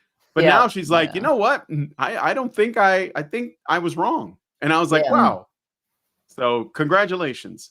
I think I'm impressed that she can admit that. Even Jank, sorta, but I don't trust him. But did you see the whole him trying to say, hey, maybe we should think about what we're doing wrong? And he got yelled down by that guy who made the prediction and then didn't go with I saw that. Yeah. But I mean, I the get Nostradamus of elections. Yeah. Yeah, Lichtman. No, he should change his name to Ligma. Ligma Balls. Ligma Balls. All right. Oh, anyway. I got a squeaky dog. Oh yeah, this is the Reddit. I think it's all like a trans Reddit. And they're saying, if he wins, I'm buying a gun and suggest you do too. I can't afford a gun. I have been far too suicidal for it to be safe for me to own one. No, if I have a gun, I'm going to blow my brains out. You gun people need to understand this. So yeah, Reddit's kind of screwed. Kind of being Reddit. Yeah, it's oh man. Like Reddit I'm sorry, but it is a real Reddit's place. been that way for a long time. Yeah. So I'm jumping ahead a bit. This is Joy Reid. That she is a. I love it when the media responds because then you get like the picture. So anyway. My generation, Generation X, the people who grew up on WWE and Hulk Hogan and Donald Trump did this. They did this. They are the ones who looked in the face of somebody who said, I want to be a dictator on day one. We did this. I cannot live in a country. I don't think that's entirely true, but I'll take credit. I don't think that's entirely true, but as a Gen Xer, yeah. Yeah, no, maybe, I'm a Gen Xer you know, too, but yeah. is this woman coming up now? Is this the one who identifies as a 5-year-old girl? It looks like that person. I didn't really consider that. It might be, but it looks. I think today Wait, in this you video, mean that there were women in this video that don't identify as 5-year-old girls? Oh, they're like, they're acting all like kind of toddlers. struck me Yeah, that way. No, they all have the emotional competence of toddlers, Yeah. right? You know, and it's like one of my best applause lines ever in a speech that I gave or presentation that I gave was when I said, you know, emotional competence, emotional intelligence does not mean you vomit your emotions all over everybody around you, right? Any toddler can do that. Any newborn can do that, right? It's being able to control your emotions and, you know, actually deal with problems as they come up, deal with them, not complain about them, not whine about them, not cry about them, and not panic about them. And that's what emotional competence is. And yeah, no, a lot of these women just don't have it. All right, now let's listen to the clip of the Bizarro World Lolicon. That voted for Trump. I cannot spend another 4 years under that man. And so we have made the decision that we are leaving. Wait, Steve? A lot of people are legit leaving. Ellen DeGeneres went to the UK, right? She went to the Cotswolds. She went to the Cotswolds, right? So she went from like LA, the hub of everything, right? To the Cotswolds, where like people wear clothes that their grandfathers left for them, right? So they can herd sheep and stuff. Right? So I'm sure she's gonna be very stimulated there. Yeah. I people should be paying attention because a lot of the celebrities that have said over and over again, oh, if this person wins, I'm gonna leave, and then didn't for the last several elections. And it's happened. I remember Rush Limbaugh talking about this when I was in college. Celebrities saying, oh, if this person wins, I'm leaving. If this person wins, I'm leaving. And then they don't leave. Like, they're still there. Well, I'm How many happy. of them are I'm going to countries that don't have extradition agreements with the United States? And how many of them are known to have been attendees of Diddy parties? Because I suspect it has a lot more to do with that. I've said that too. I think than it they're has to running do because with Trump. Yeah, I think the list. Well, a list might come out. I know that who is it? Cat Williams and other celebs that have basically come forward. I think that's what it is. I think they're pulling a Roman Polanski. That's what I think. That's my suspicion as well. And then the other, which is, you know, if it comes out, I'm totally calling it now. We need to stop calling her Ellen DeGeneres, and we can start calling her Ellen DeGenerate. But well, I heard about how he remember those that whistleblower that talked about like what the sets of Ellen DeGeneres' show were like, that she was really I heard she was a bad boss. But you know, like that, I really don't care. You can work for other companies, so you know, if people wanted to work for Ellen DeGeneres, that's their choice. But in terms of like, if she is one of the people at the Diddy parties that was engaging in all kinds of nefarious, horrible things with kids, then yeah, I'm totally switching to calling her Ellen DeGenerate for the rest of her life. But as far as that goes, I don't think that has anything as much to do with Trump as it has to do with the fact that you know, the entire child trafficking thing is just coming crashing down, right? You had the Epstein thing happen. That came crashing down around him, and while they're trying to manage that, you have the Diddy thing happen, and that's coming crashing down around him, and they're trying to manage that. And the one thing that has to do with Trump is the child trafficking at the border is going to come crashing down too, because he's going to get the border back under control. Yeah. So the people that are involved in that yeah, I would expect them to be fleeing the country, and they probably, you'll probably see quite a bit more of that. The only thing that we're not seeing happen that I would really like to see happen, like I said, everybody's talking about the Epstein list and everybody's talking about the Diddy list, which the Epstein list appears to be out. There is a guy talking about it on Twitter. He's figured it out because there isn't just this list sitting around that is being hidden somewhere. So he's done the research and he's talking about it. And I can't remember his name, but I retweeted him. But in any case, yeah. I think I messaged you about him. In fact, yeah, you sent it to me, and I think I retweeted it so that I could have it in my archive. Yeah, because he's looking for media to talk to. But Yeah. I want to see more about that. I want to know, who was involved in that and everything, and that hopefully that they'll be held accountable. And the same thing with the Diddy parties. But I still want that list of American politicians who had a slush fund for sexual misconduct payoffs when they were accused of sexual misconduct, where they could choose to hush it up if they did something wrong, or they could choose to just not fight and facilitate the accuser's behavior if they faced a false allegation and not have to deal with it like regular citizens do. So I want to know who used that fund. I want to know the name of every politician that used that fund. And I doubt that we'll ever find that information. Yeah, maybe not. All right. Well, we should move on because we've been going for a little while. I want to do 2 more sound bites from this, and then I think we can get into the article or the Medium thing that Alison sent me. But let's play this next clip first. I took the morning to grieve. That's all the time we have. Now is your time to start making a plan. Women, I'm here to talk to you today. The first thing you're going to do is you're going to delete your period tracking app. I don't care what state you're in. Go into your history, take out a paper planner, write down your history so that you have it, because I know that you track it. You use it to track ovulation and all of that stuff. You can't do that in an app anymore. Before you delete the app, you're going to delete your data out of the app. That's not a sure way to make sure that they can't use it against you later, but it helps.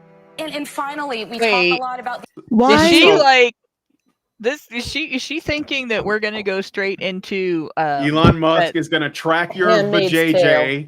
Yeah, Elon Musk is gonna track your vajayjay, and he's gonna make sure your coochie's like timing's right. And if you get what's that pregnant, stupid Atwood he's gonna story hold you that to the it. women are all Handmaid's Tale. Huh? Yeah, This The Handmaid's We're Tale. going straight into the Handmaid's Tale, which is funny because no civilization has ever done a Handmaid's Tale. Like that, No. that is not a thing that has ever happened or ever will happen. Even you were It is- saying, Brian, even North Korean dictator was begging women to have children. Yeah. Yes, Like- Kim Jong-un gave a tearful speech to his essentially like slaves, begging women to have more babies because their population is collapsing. Although not as much as South Korea, which is a freaking. They should get an award for that. But yes, he was begging. So yes, there are feminists apparently in North Korea. And they're not the ones in government.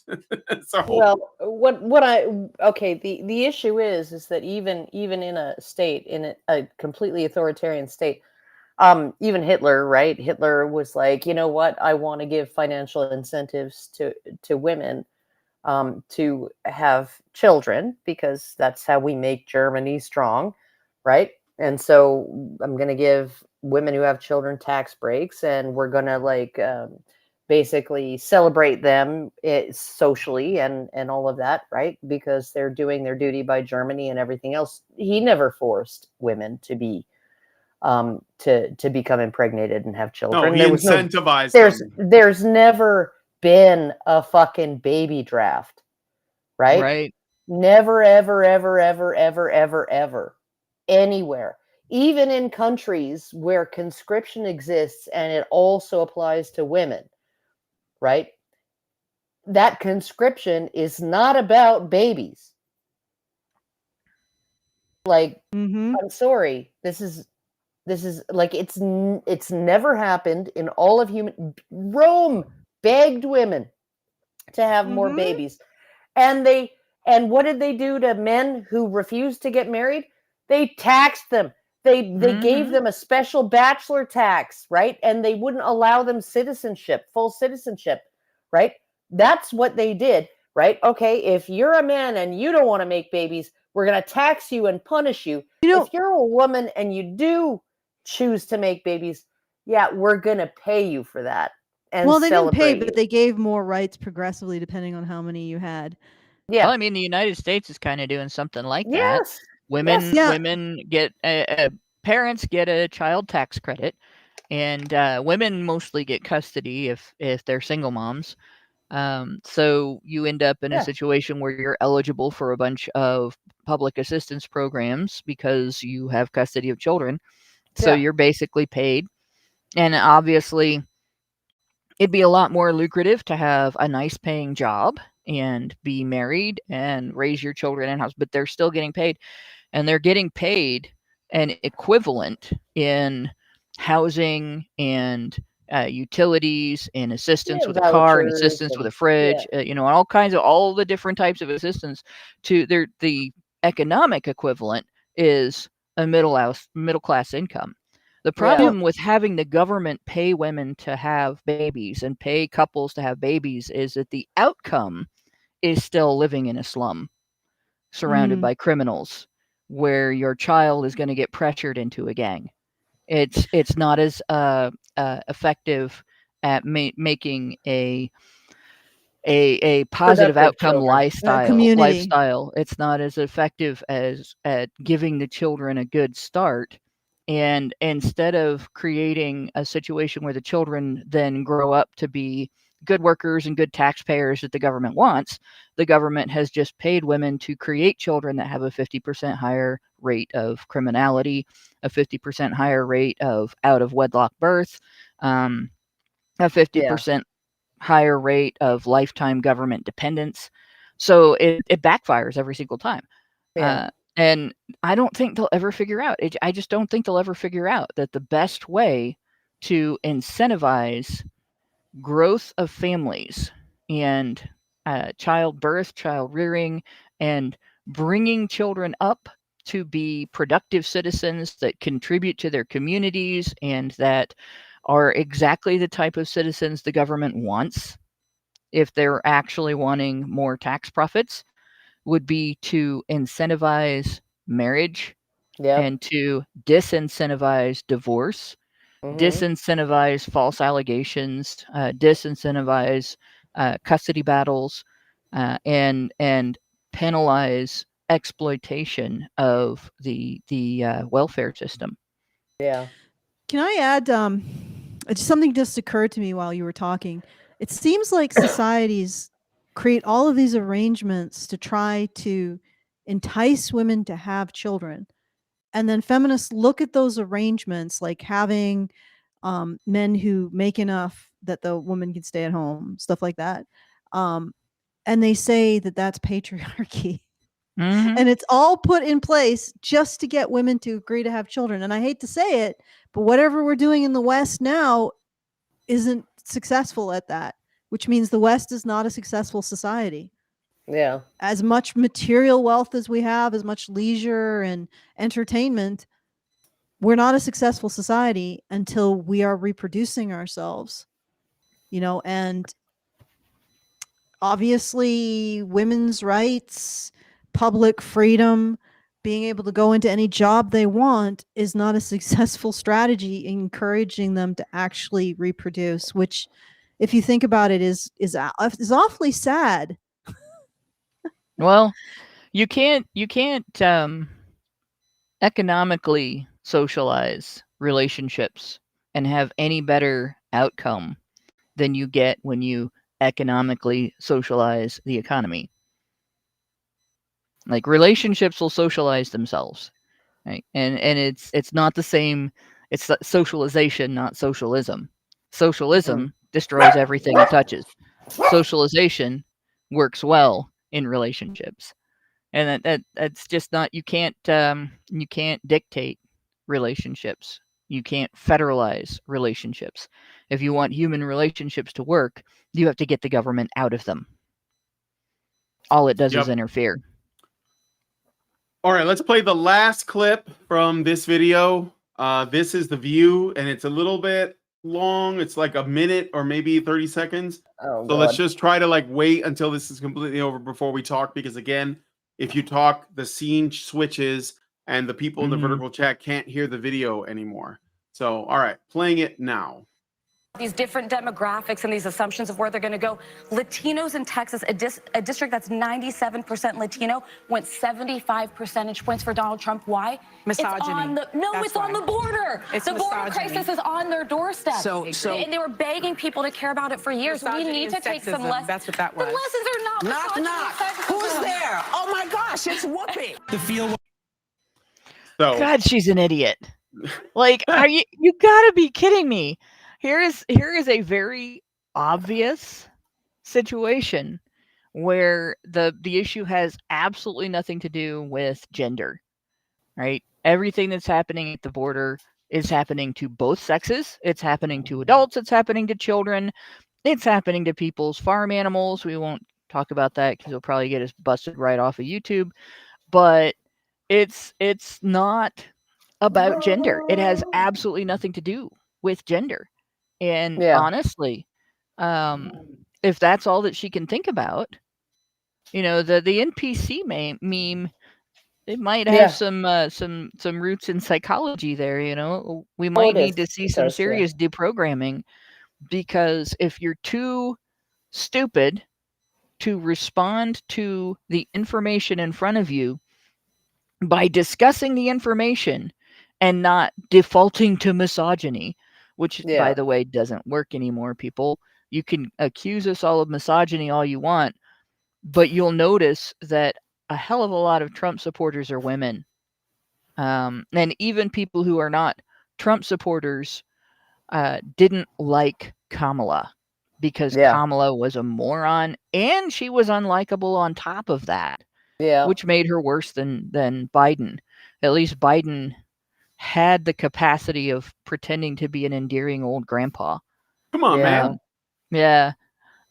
So if all you have is to knee-jerk shout misogyny, you lose. You've lost, and you're going to continue to lose until you learn not to do that. Yeah. All right. Should we get Alison? Do you want to get into? Oh, she stepped away. Alison, do you want to get into the article thing you sent me? Uh-oh, your dog's making noises. Oh, it's not my dog. You don't need Oh, that's to somebody's dog. Somebody's dog. He's I got my wooing. snood. Kevin, be quiet.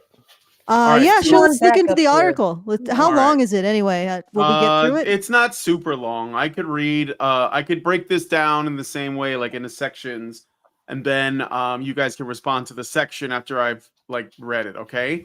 So Okay. that's enough of the cringe. If there are any more meltdowns that are particularly interesting, we could always revisit this at a future date.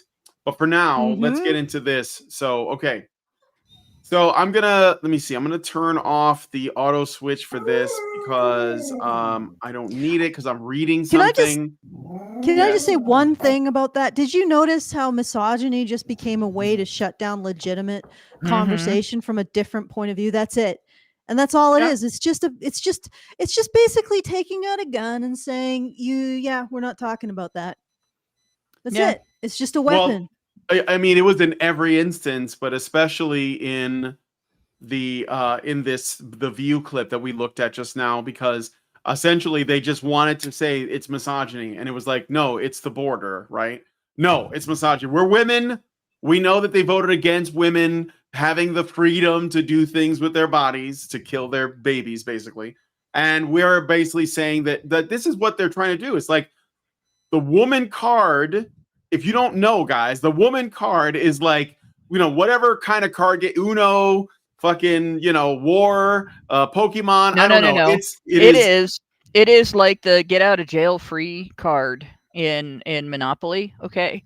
But it says get out of accountability free. That is the woman card.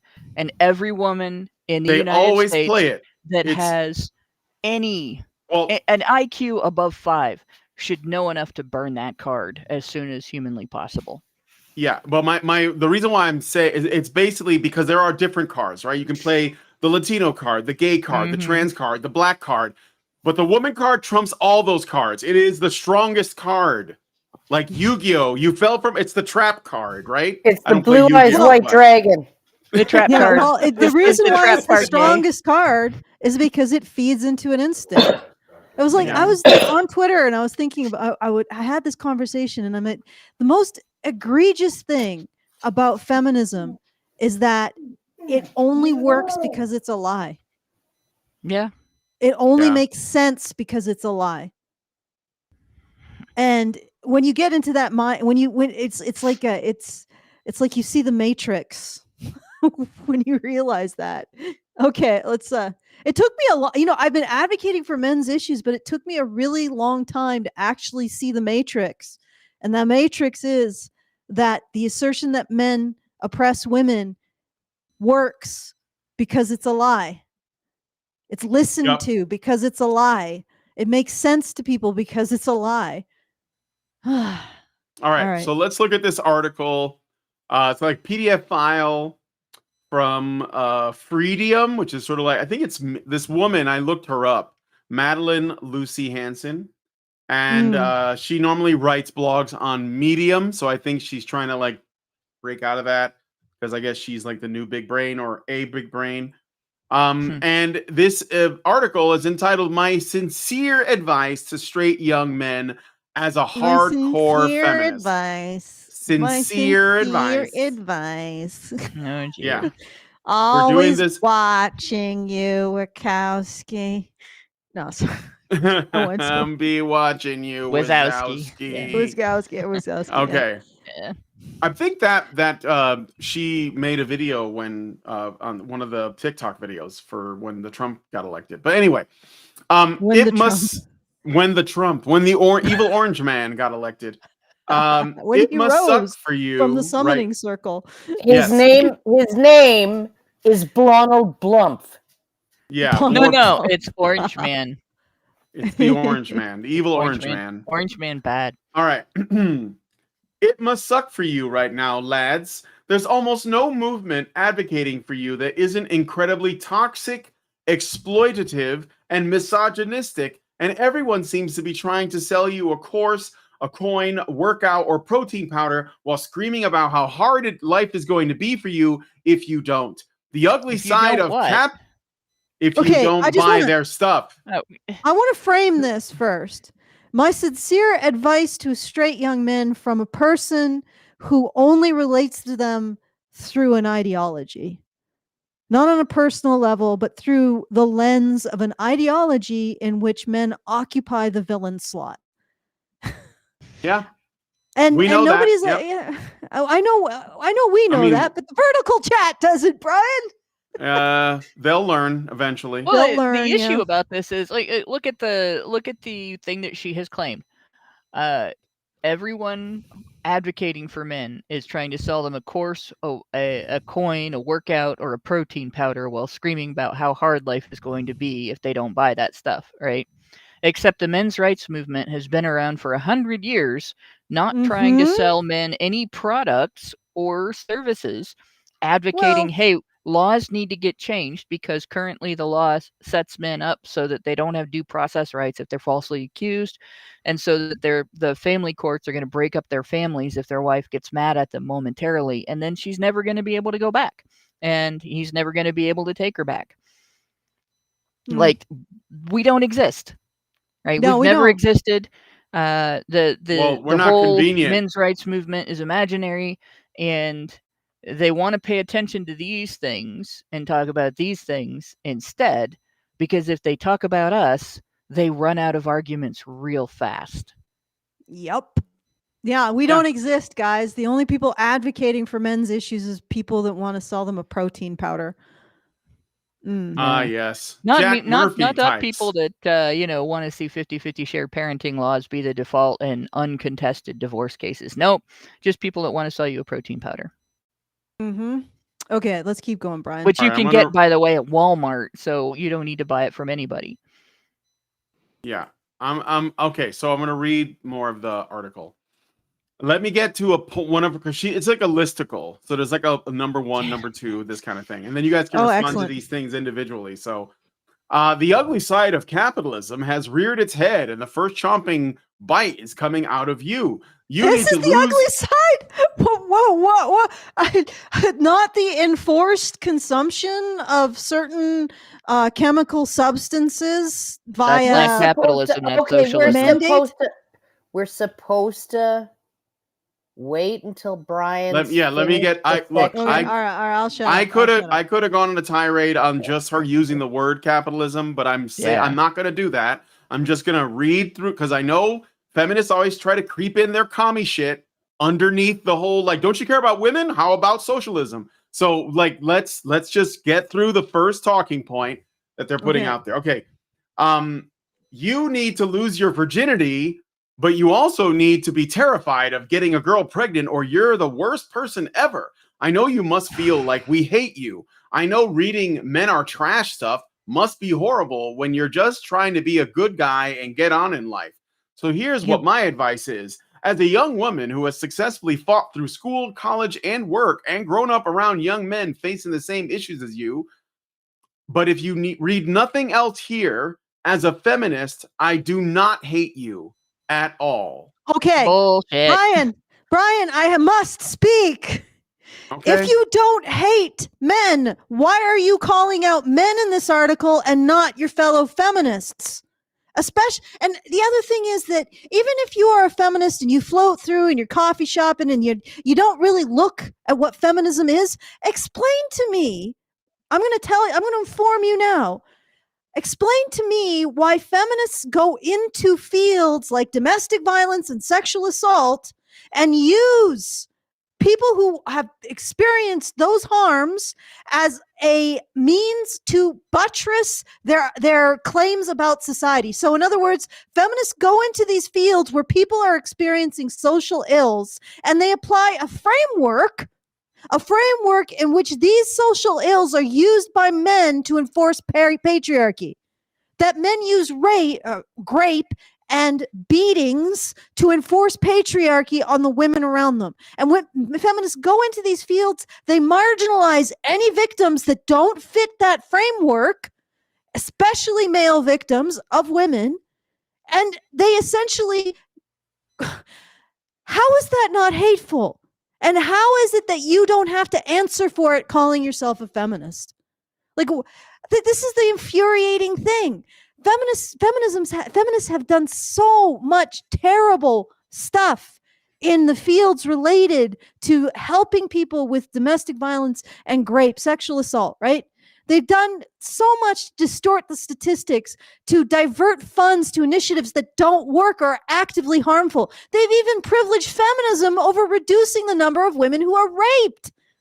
And yet nobody answers to this. People say, well, the people like this, feminists like this, and I know this is probably where she's going, will call out people who call out feminism instead of calling feminism out for this crap that it does. Okay, I apologize. I sort of lost the thread there. I got feisty. Maybe my snoot is eating my brain. I don't know. I just like the part where you started it by saying, explain to me. Explain to me. Do you remember that? The Athor comments all total lies. Is it supposed to be stick dudes? You don't remember that? Karen knows that. Explain to me. Explain to me. But why is she calling out men? The only person. Okay. The only reason. Okay, fucking shut up. I need to space bar. You just press the space bar. However, I do give it 2 stars. Because the voices were pretty good. Pretty good. All right. Okay, sorry. Explain to me. Explain. Oh no, you should play that. You should play that, Brian. Everybody needs. I'll find No, that's like Yeah, 2.5 minutes play though. it. Yeah, no, but All it's fine. We should watch it because it's a thing of beauty. It is. It is. It Because is. it's real. Okay. It's a Okay, dramatic but- reading of a real review. By X-Men 13. Go ahead, Alison. Okay. Explain to me why you are calling out men for reacting to feminist behavior rather than feminists for their behavior. So I got into the weeds, but that's what I meant. Okay. She's writing this article instead of calling out feminists for their nasty behavior. She's actually running interference and saying men can't respond to it. Yeah. Well, no, That's what I'm because guessing. she doesn't actually want to end the abuse of men. She just doesn't want men seeking help outside of her frame. That's it. That's Yeah. what it is. It's always the same thing. Don't go to those guys. You should essentially be a feminist, right? Yeah, yeah. We're not going to help you, Come but to feminism, and we'll help you within our framework. Yes. That tells you that you're bad and wrong, and we are the only people who can deliver you from the evil that is yourself. Mm-hmm. Yeah. All right, so I got some super things to read. So then we'll move on to the article. NovaFan21 gave us $1 and says, "Don't forget my favorite feminist meltdown. How do we get you to care?" I don't remember that one. Maybe I played it, but I don't remember it. But that does sound. It sounds like something that we would get. And then Senor Sticks gives us $2 and says, "Can HBR sell us Java supplements, protein powder?" Yes, we do have our own brand apparently. Here we go. And it involves baking. It involves baking soda. Okay, but anyway, bringing it Floof around. powder.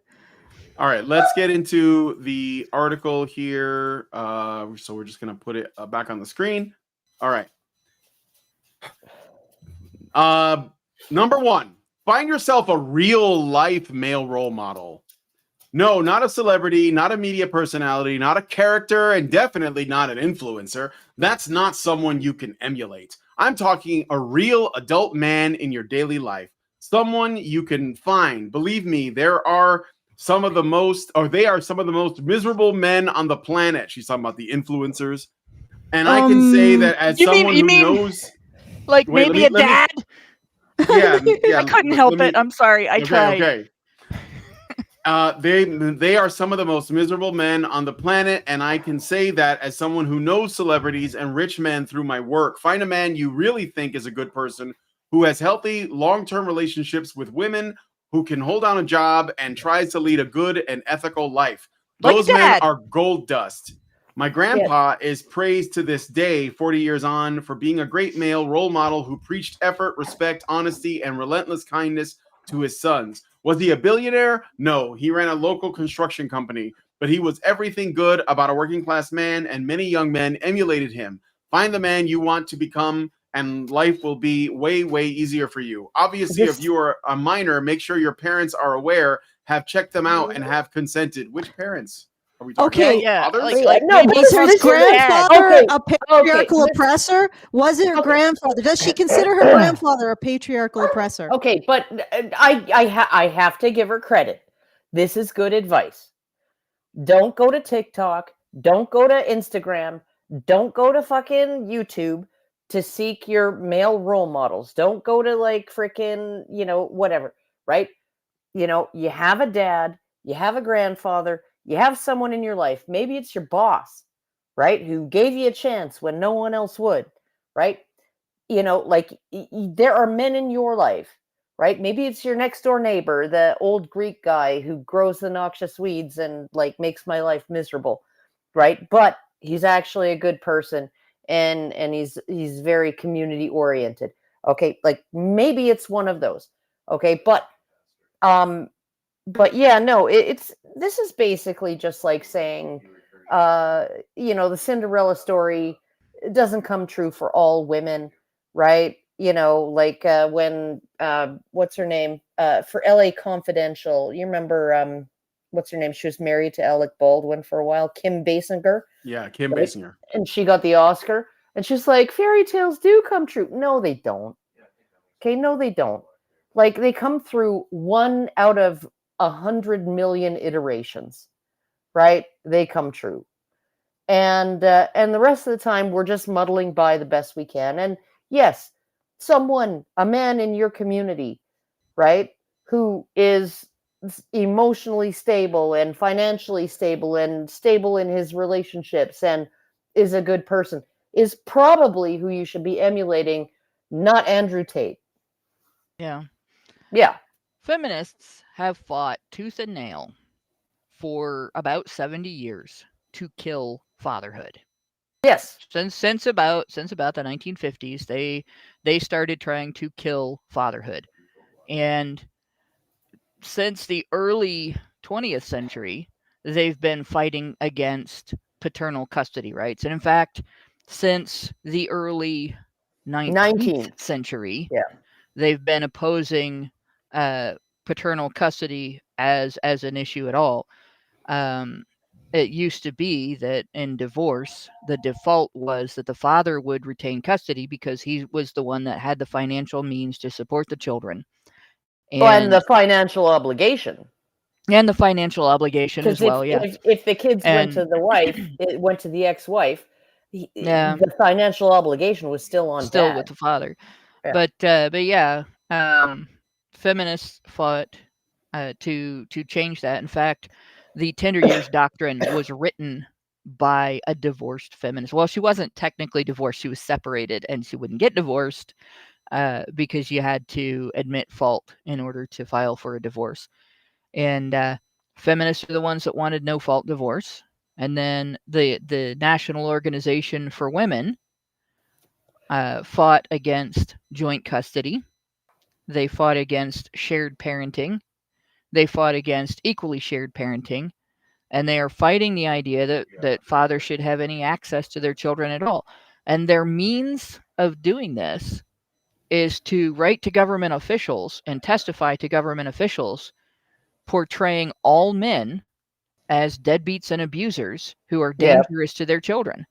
When more than half of child abusers are women, and approximately 70%, holding steady for decades now, approximately 70% of children killed by one parent acting alone in an abuse setting are killed by their mothers, not their fathers. Yeah, so and, we have this situation. And the majority of the rest are killed by mother and other. Yeah, mother and other. And by the way, that statistic, when people say, well, you know, that's the stepfather. No, it's not, because stepfathers are counted as fathers in that statistic. So it's mother and other besides the stepfather. So it's not that stepfathers are necessarily all that dangerous. That so it's like a boyfriend, or another woman, or another woman, you know. And then when you look at the abuse statistics coming out of other areas that are not in the home, it's often daycare centers and schools where the people that the children are going to be in contact with most of the time are women. When you look at the statistics on sexual abuse in schools now, most of the teachers are women. And there's news coming out every day about yet another female teacher that has raped a kid in junior high school or elementary school. But feminists talk about men like they're deadbeats and abusers, right? Feminists talk about men like they're the ones that are doing harm to the children and need to be kept away. And I mean, we're talking. This goes back to now shared set of conference resolutions against shared parenting back in 1996. I have a link in one of my posts called "The Feminist Crusade Against Fatherhood." 1981 New York Times article quoting the National Organization for Women. 1984 New York Magazine article, and 1986 Wall Street Journal article showing that the National Organization for Women opposed joint custody. So they really did. They fought tooth and nail. They fought as hard as they could to kill fatherhood. And today in the United States, there are more children born out of wedlock than in. And last year, Last year, the United States had 1 million abortions. All right. Just a little over 1 million. And then we also had, in addition to those deaths, a little over 3 million other deaths. And the CDC lists the leading cause of death in the United States as a health condition that occurs to like 600,000 people. 1 million abortions, the so-called leading cause of death happens to 600,000 people. 1 in 4 actual deaths was death by being aborted in the United States last year. Women made being aborted the leading cause of death in the United States last year. And we're told how deadbeat and abusive men are. Yeah. I'm sorry, but I don't think women should have custody of their children. I think men should. I don't think custody should default to women. I don't think it should default to 50-50. I'll settle for 50-50. But I think that women shouldn't be trusted with children. Not that way.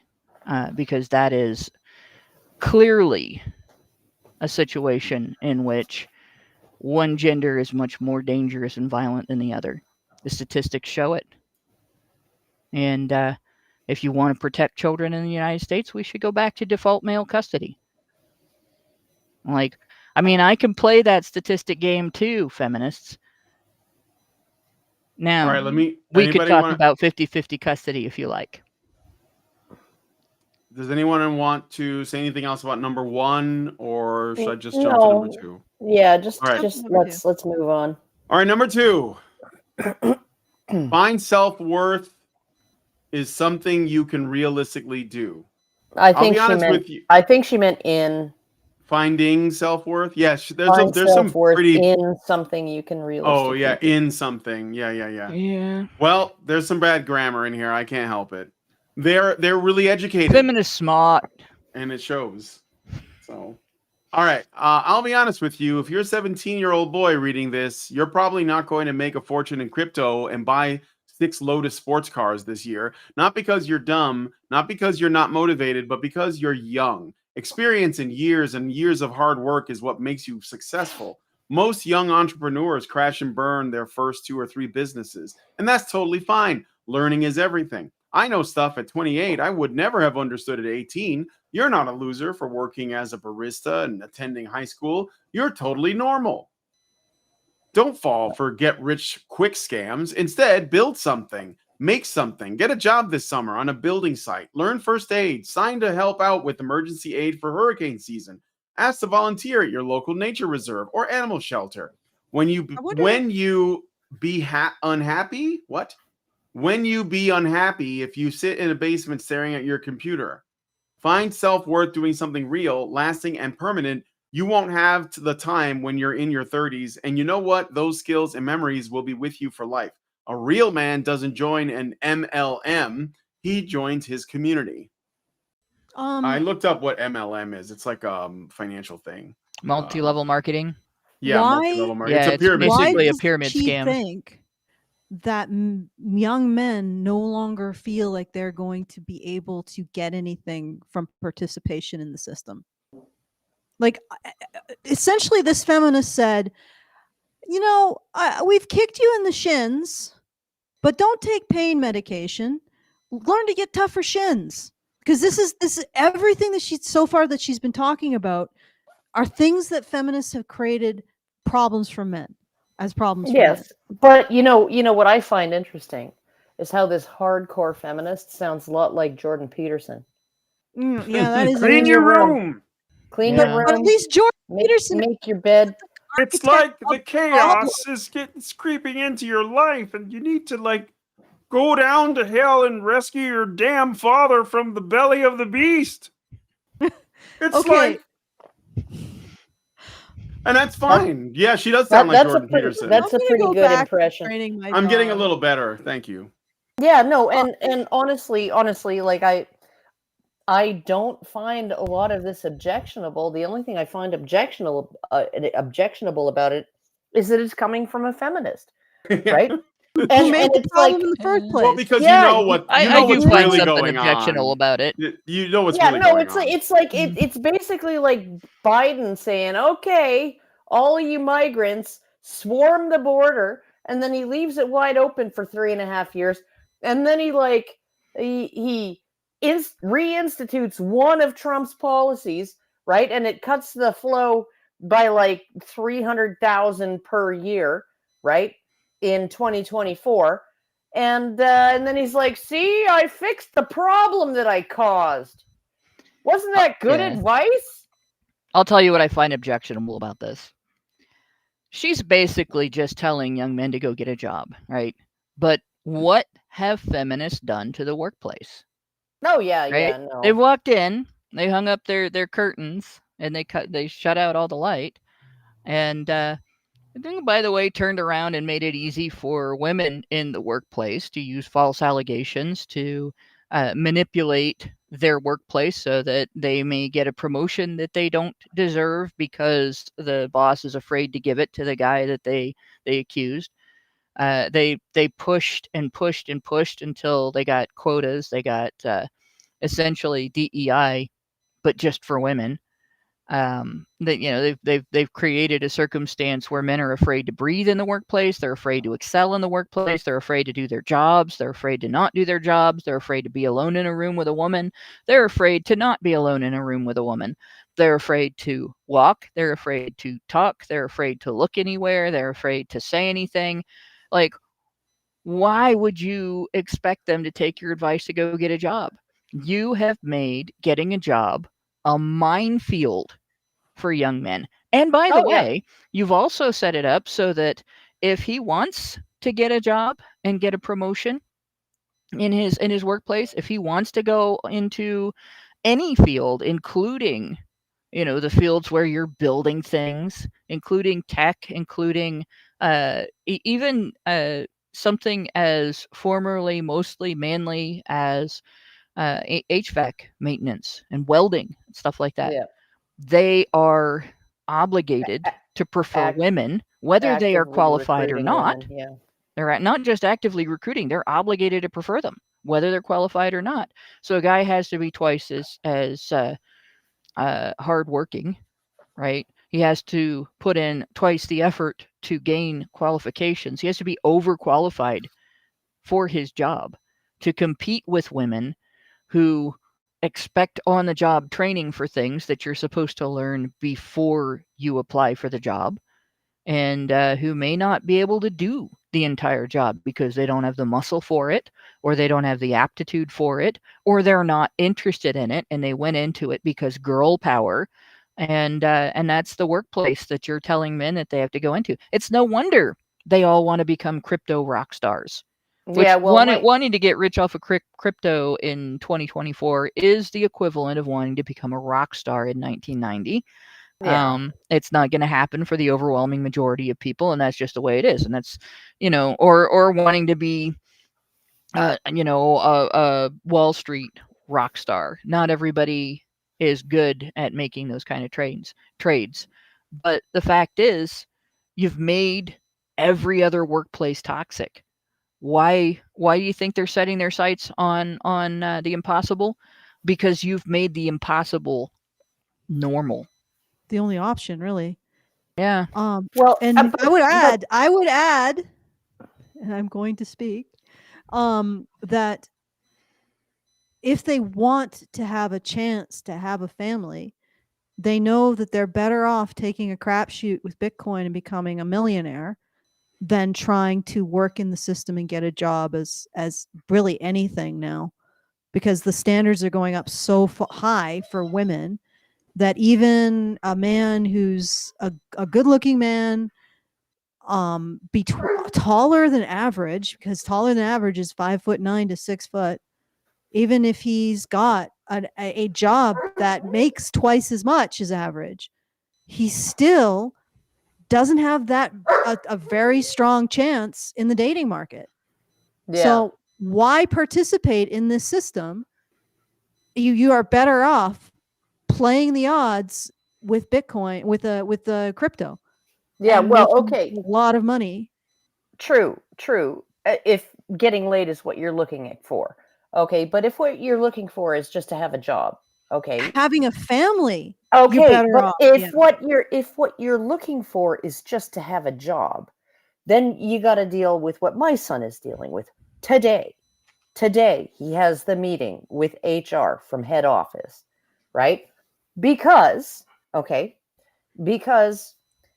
he works in fulfillment at a big box store in freezer cooler, okay? And his team is small and they joke around a lot. And they had one woman on their team, okay? Young woman. And anytime she dropped something or like broke something or whatever, she'd be like, oh my God, I'm going to kill myself, right? And they would joke around constantly, right? And this one time she's running a jack with pallets on it, pallets of boxes on it down a ramp, right? And it goes off the edge and tips over and all the boxes fall off. And she's like, oh, shit. And he says, you should probably kill yourself, right? And she laughs, right? And everything's fine. Okay? And he helps her clean it up, like pick everything back up. And then, so a month later, she quits for whatever reason. We don't know. And then 2 months after that, okay, there's an HR complaint from her mother who works at the same store. This young man told my daughter to kill herself, and that's why she quit. You know what I think it is? You know what her daughter quit because she doesn't like working and didn't get another job because she doesn't like working, right? And when her mother asked her, why did you quit your job and why don't you want to get another job? She pulled the same shit that my husband's cousin did when she ended up in rehab, right? Oh, it's because he got me into drugs. Yeah, no, he didn't. You know who got you into drugs? You and the ex-con you were dating who had served time for killing somebody. Okay. And there was this one time you were at a rave and my husband was there and ran into you and he saw you going around to total strangers asking, do you have any drugs? Do you have any drugs? Do you have any drugs? Do you have any drugs? Do you have any drugs? Do you have any drugs? And he talked to somebody that he knew who he knew would only give her pot, not pot laced with fentanyl, not pot laced with meth, not anything that she didn't want, not roofies, not Rohypnol, not GHB, right? And she was just going to get her pot and not get freaking knocked out and fucking drug raped, okay? And he did that for her, and she ends up in rehab because she's addicted to all kinds of other fucking things. And her mother asks, well, how did this happen? She's like, well, Mike got me into drugs. He set me up with a dealer at this party 2 years after I got addicted to drugs, right? While I was living in your house with you and you didn't even fucking notice, right? Scapegoat. Yeah, convenient scapegoat, right? And this mother is like, this mother is probably a single mother and her daughter is an adult daughter living with her. And she's just like, yeah, no, you need to go back to fucking work and pay rent. Because my son pays rent. He lives here with us and he pays rent, right? And if he lost his job, which he might because of this bullshit, okay, he's going to have to find another fucking job because he has to pay some fucking rent.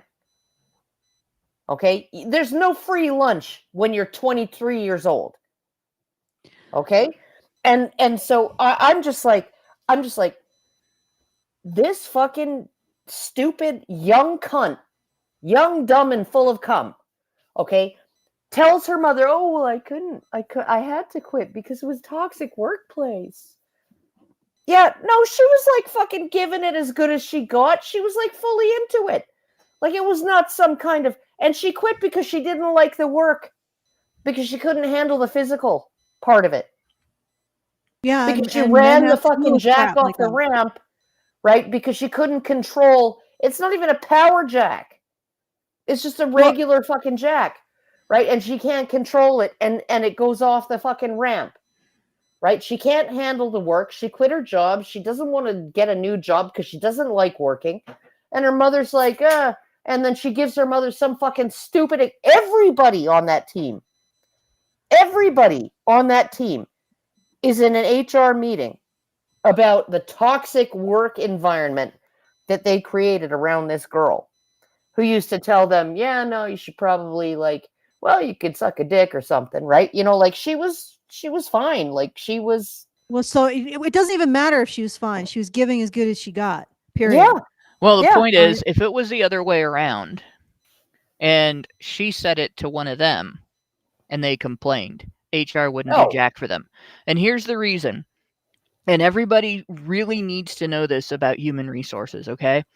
The human resources department does not exist to protect you from discrimination. It doesn't exist to protect you from a toxic workplace. It doesn't exist to help you with anything. It exists to protect the employer from being sued successfully by an employer or employee who legitimately quit or was legitimately wrongly discharged. That's it. And in fact, HR will protect the employer against employees who were legitimately correctly discharged or wrongly discharged. They'll protect against having to pay out workers' comp to employees who were injured on the job. HR is not your friend. They are there to protect a company from any exercise of your rights. Yeah, no, That's all they exist for. I actually quit a job because I had a toxic boss, and it was like I had multiple employees, like coworkers, come and testify for me at my unemployment insurance hearing, right? Because I applied for unemployment insurance. I quit because like it was sexual harassment, hostile harassment.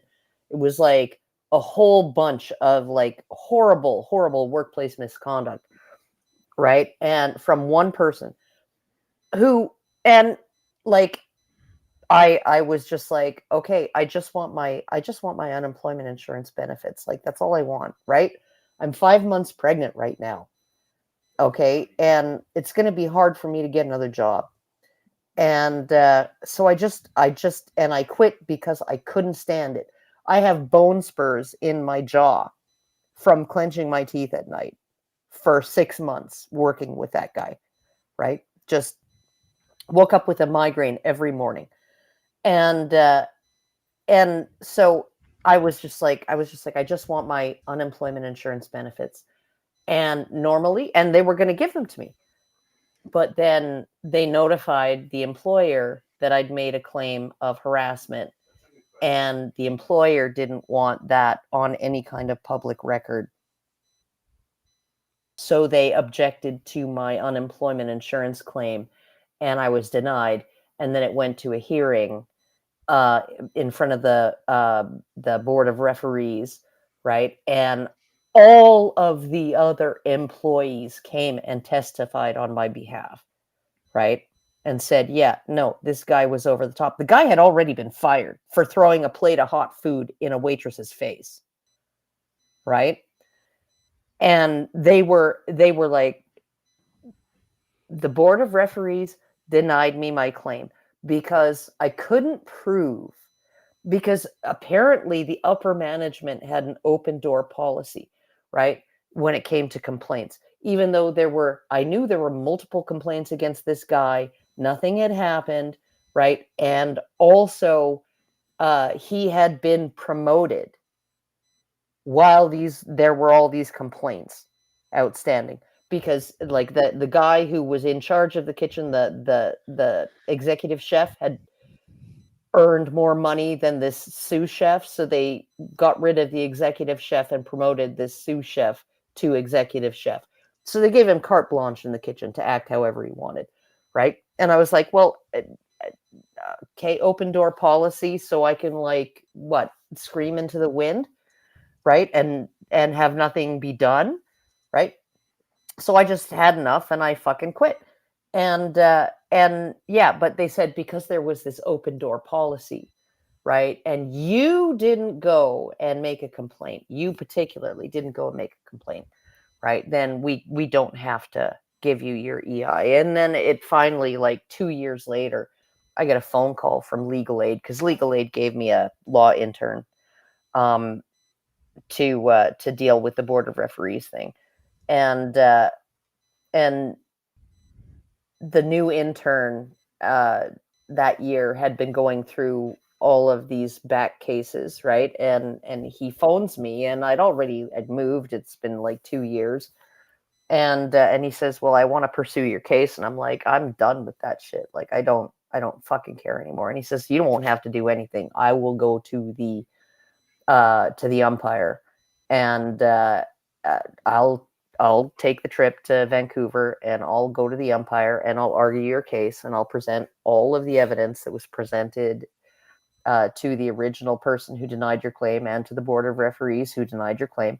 And I think you can win. And I won. So, and then I get this big, thick, fat docket in the mail saying I won. And I was going to get my unemployment insurance benefits. And so then I phoned unemployment insurance, and they said, well, it's going to be like 6 months to a year. And I was like, what the fuck? Why? And they said, well, we deleted your file, so now we have to rebuild it from scratch. And I'm like, so you just decided that because I failed my Board of Referees appeal that you could just toss my file in the trash? And they're like, yeah. And they were just like, yeah, no, it's going to take this long because it's already taken so long.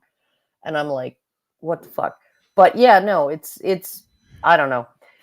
I'm just like, sometimes there are cases where, people are definitely harmed in the workplace and they really get screwed, right? And sometimes there are cases when people are going to get screwed in the workplace even though they didn't do any harm, right? And I don't think my son did anything untoward. I don't think any of his teammates did anything untoward, right? That mother just wants to know why her daughter doesn't have a job. And you know why your daughter doesn't have a job? Because she's fat and lazy. That's why. Well, and it's easier for her to use an allegation that is false than it is for a guy to use an allegation that is false. Of course. Even with an allegation that's true, I've seen guys go through ordeals in the workplace where they've faced the same kind of stuff you were talking about and not get the same results because it's not considered to be as big of a deal when it happens to them. Yeah. The other thing that men have to deal with in the workplace is something that I noticed. My husband goes to a nearby city to get his dental work. So, and it's fairly, he just finished a round today and it takes a long time.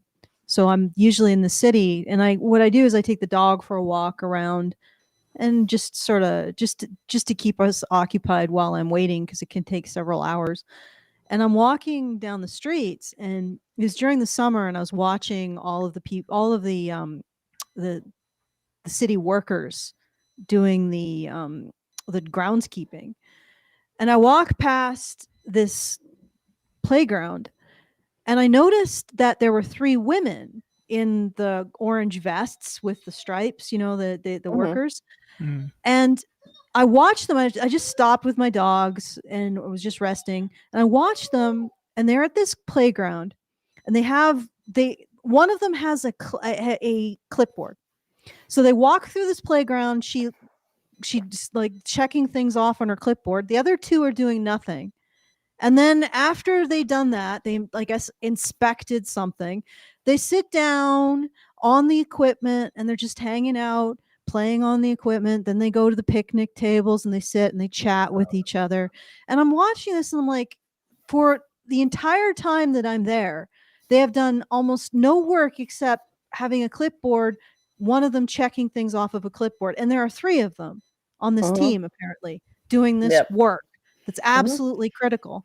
And I'm like, okay, well, I guess maybe they're just taking a slight break or something, doing something light after. And I continue on, and I passed a team of men mowing, like, and they were all on these riding mowers, all doing their work, mowing when I passed them, working when I passed them. I passed another team of men fixing something in the road. And then I passed another man who was obviously going home after working. And I'm like, what are the odds that the female team that I passed was doing nothing, and the teams of men that I passed were all actually doing work? Yeah. And then I get to the dog park, which was my ultimate goal. And I'm sitting in the dog park playing Frisbee with my dog. And I noticed that there's another group of groundskeepers that are cleaning up. There's a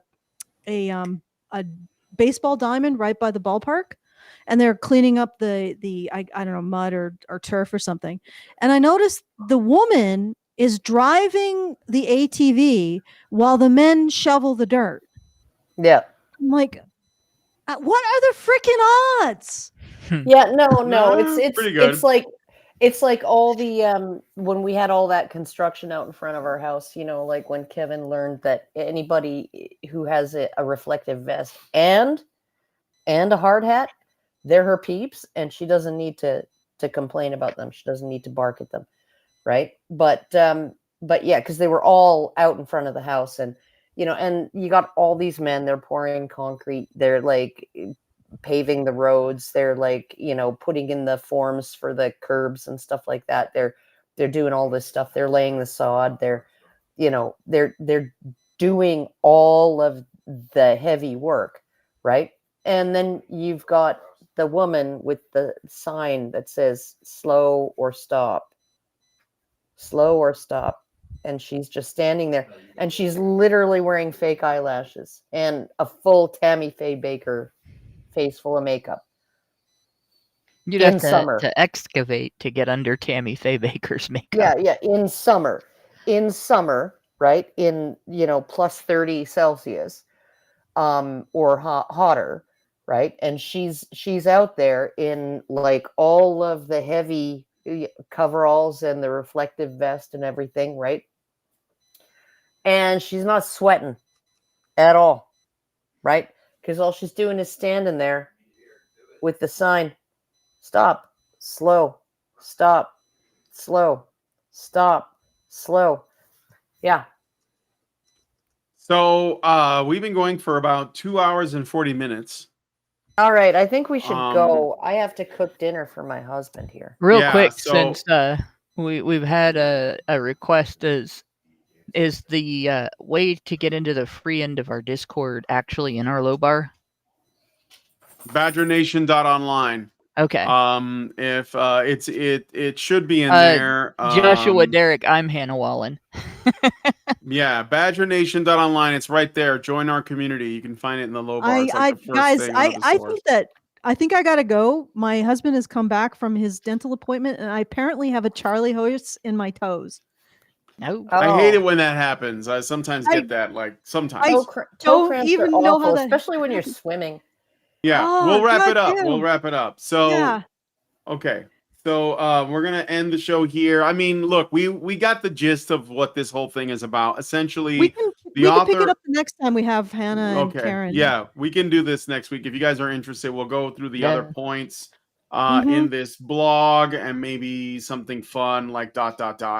But not today. But there is a super chow you have left. I did. I left it up on the screen. I was gonna read it. So super chow. I have a super chow from Betty Adams for $5, and they say the gavel goat is live once more. Just something a little more lighthearted. For 70 years, the brave Swedes of the tiny town of Gavel have had one goal: build a Christmas goat of straw and have it last till New Year's. It was destroyed by flame time and again, by car, and last year it was even eaten by birds. A constant battle between the art of destruction and the art of creation. These days, the Gavel Goat has its own live stream where you can watch with bated breath Will it live? Will it live, rather, or will it burn? Happy goat season, Badgers. Thank you, Betty Adams.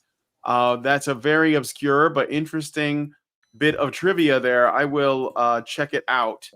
And Betty Adams also points out there is a zinc. That means you have a zinc deficiency in your toes. All right. So what all right. So if you want to see this stream again, you've got to subscribe. We do a lot of different, similar content. It's mostly streams. I often do a Twitter adventures video. Yeah, just subscribe. That would be the best way to do it. Or you can follow us on Twitter at BadgerBite on Twitter. And you can also access the streams at there. BadgerBite on. That's a different Twitter account. No, at BadgerBite Honey Badger is Bite. the Twitter account. It's Honey Badger Bite. Oh, okay. Yeah, And if right, you want to right. send us a message, you can also go to feedthebadger.com/justthetip, and we will respond to it on the next stream. It's interesting. We finally got someone on the vertical chat saying, "How can we access you guys?" Instead of yeah. Well, we got some. We got I some can't people tell who if are you're male generally or female. supportive. That makes me angry, grr. every single vertical chat that we've had has asked that same question. You're not being clever, right? And it's mostly about me too. It's like oh my god, it's I don't know, Iggy Stardust there. Or what was the last one? It doesn't matter. But anyway, feedthebadger.com/justthetip to send us a comment. Feedthebadger.com/support to support the show. I want to do another big thank you to Hyper Chicken who put in that $100. I'll do a final check to see if there's any other thank yous that we have to give. Thank you, Hyper Chicken. Yeah, thank you, Hyper Chicken. And hopefully we make our goal. $450 left of that. And I'll hand it back to you, Brian, because my toes are really, really uncomfortable. Yeah, I get it. Okay. All right. If you guys like this video, please hit like, subscribe if you're not already subscribed. Hit the bell for notifications. Let us know what you guys think about what we discussed in the show today. And you can check out the source to the video in the description of this video. The article is actually a file, so I'm not going to share my C drive. Anyway, and please share this video because sharing is caring. Thank you guys so much for coming on today's episode of the Rantzerker, and we'll talk to you guys in the next one. Happy Thanksgiving if I didn't say it before, and we'll see you guys very soon. Let's see. I gotta end it. Men's rights activists are machines, dude. Okay? They are literal machines. They are talking point machines. They are impossible to fucking deal with, especially if you have like a couple dudes who have good memory on top of that too. Holy shit, you're fucked.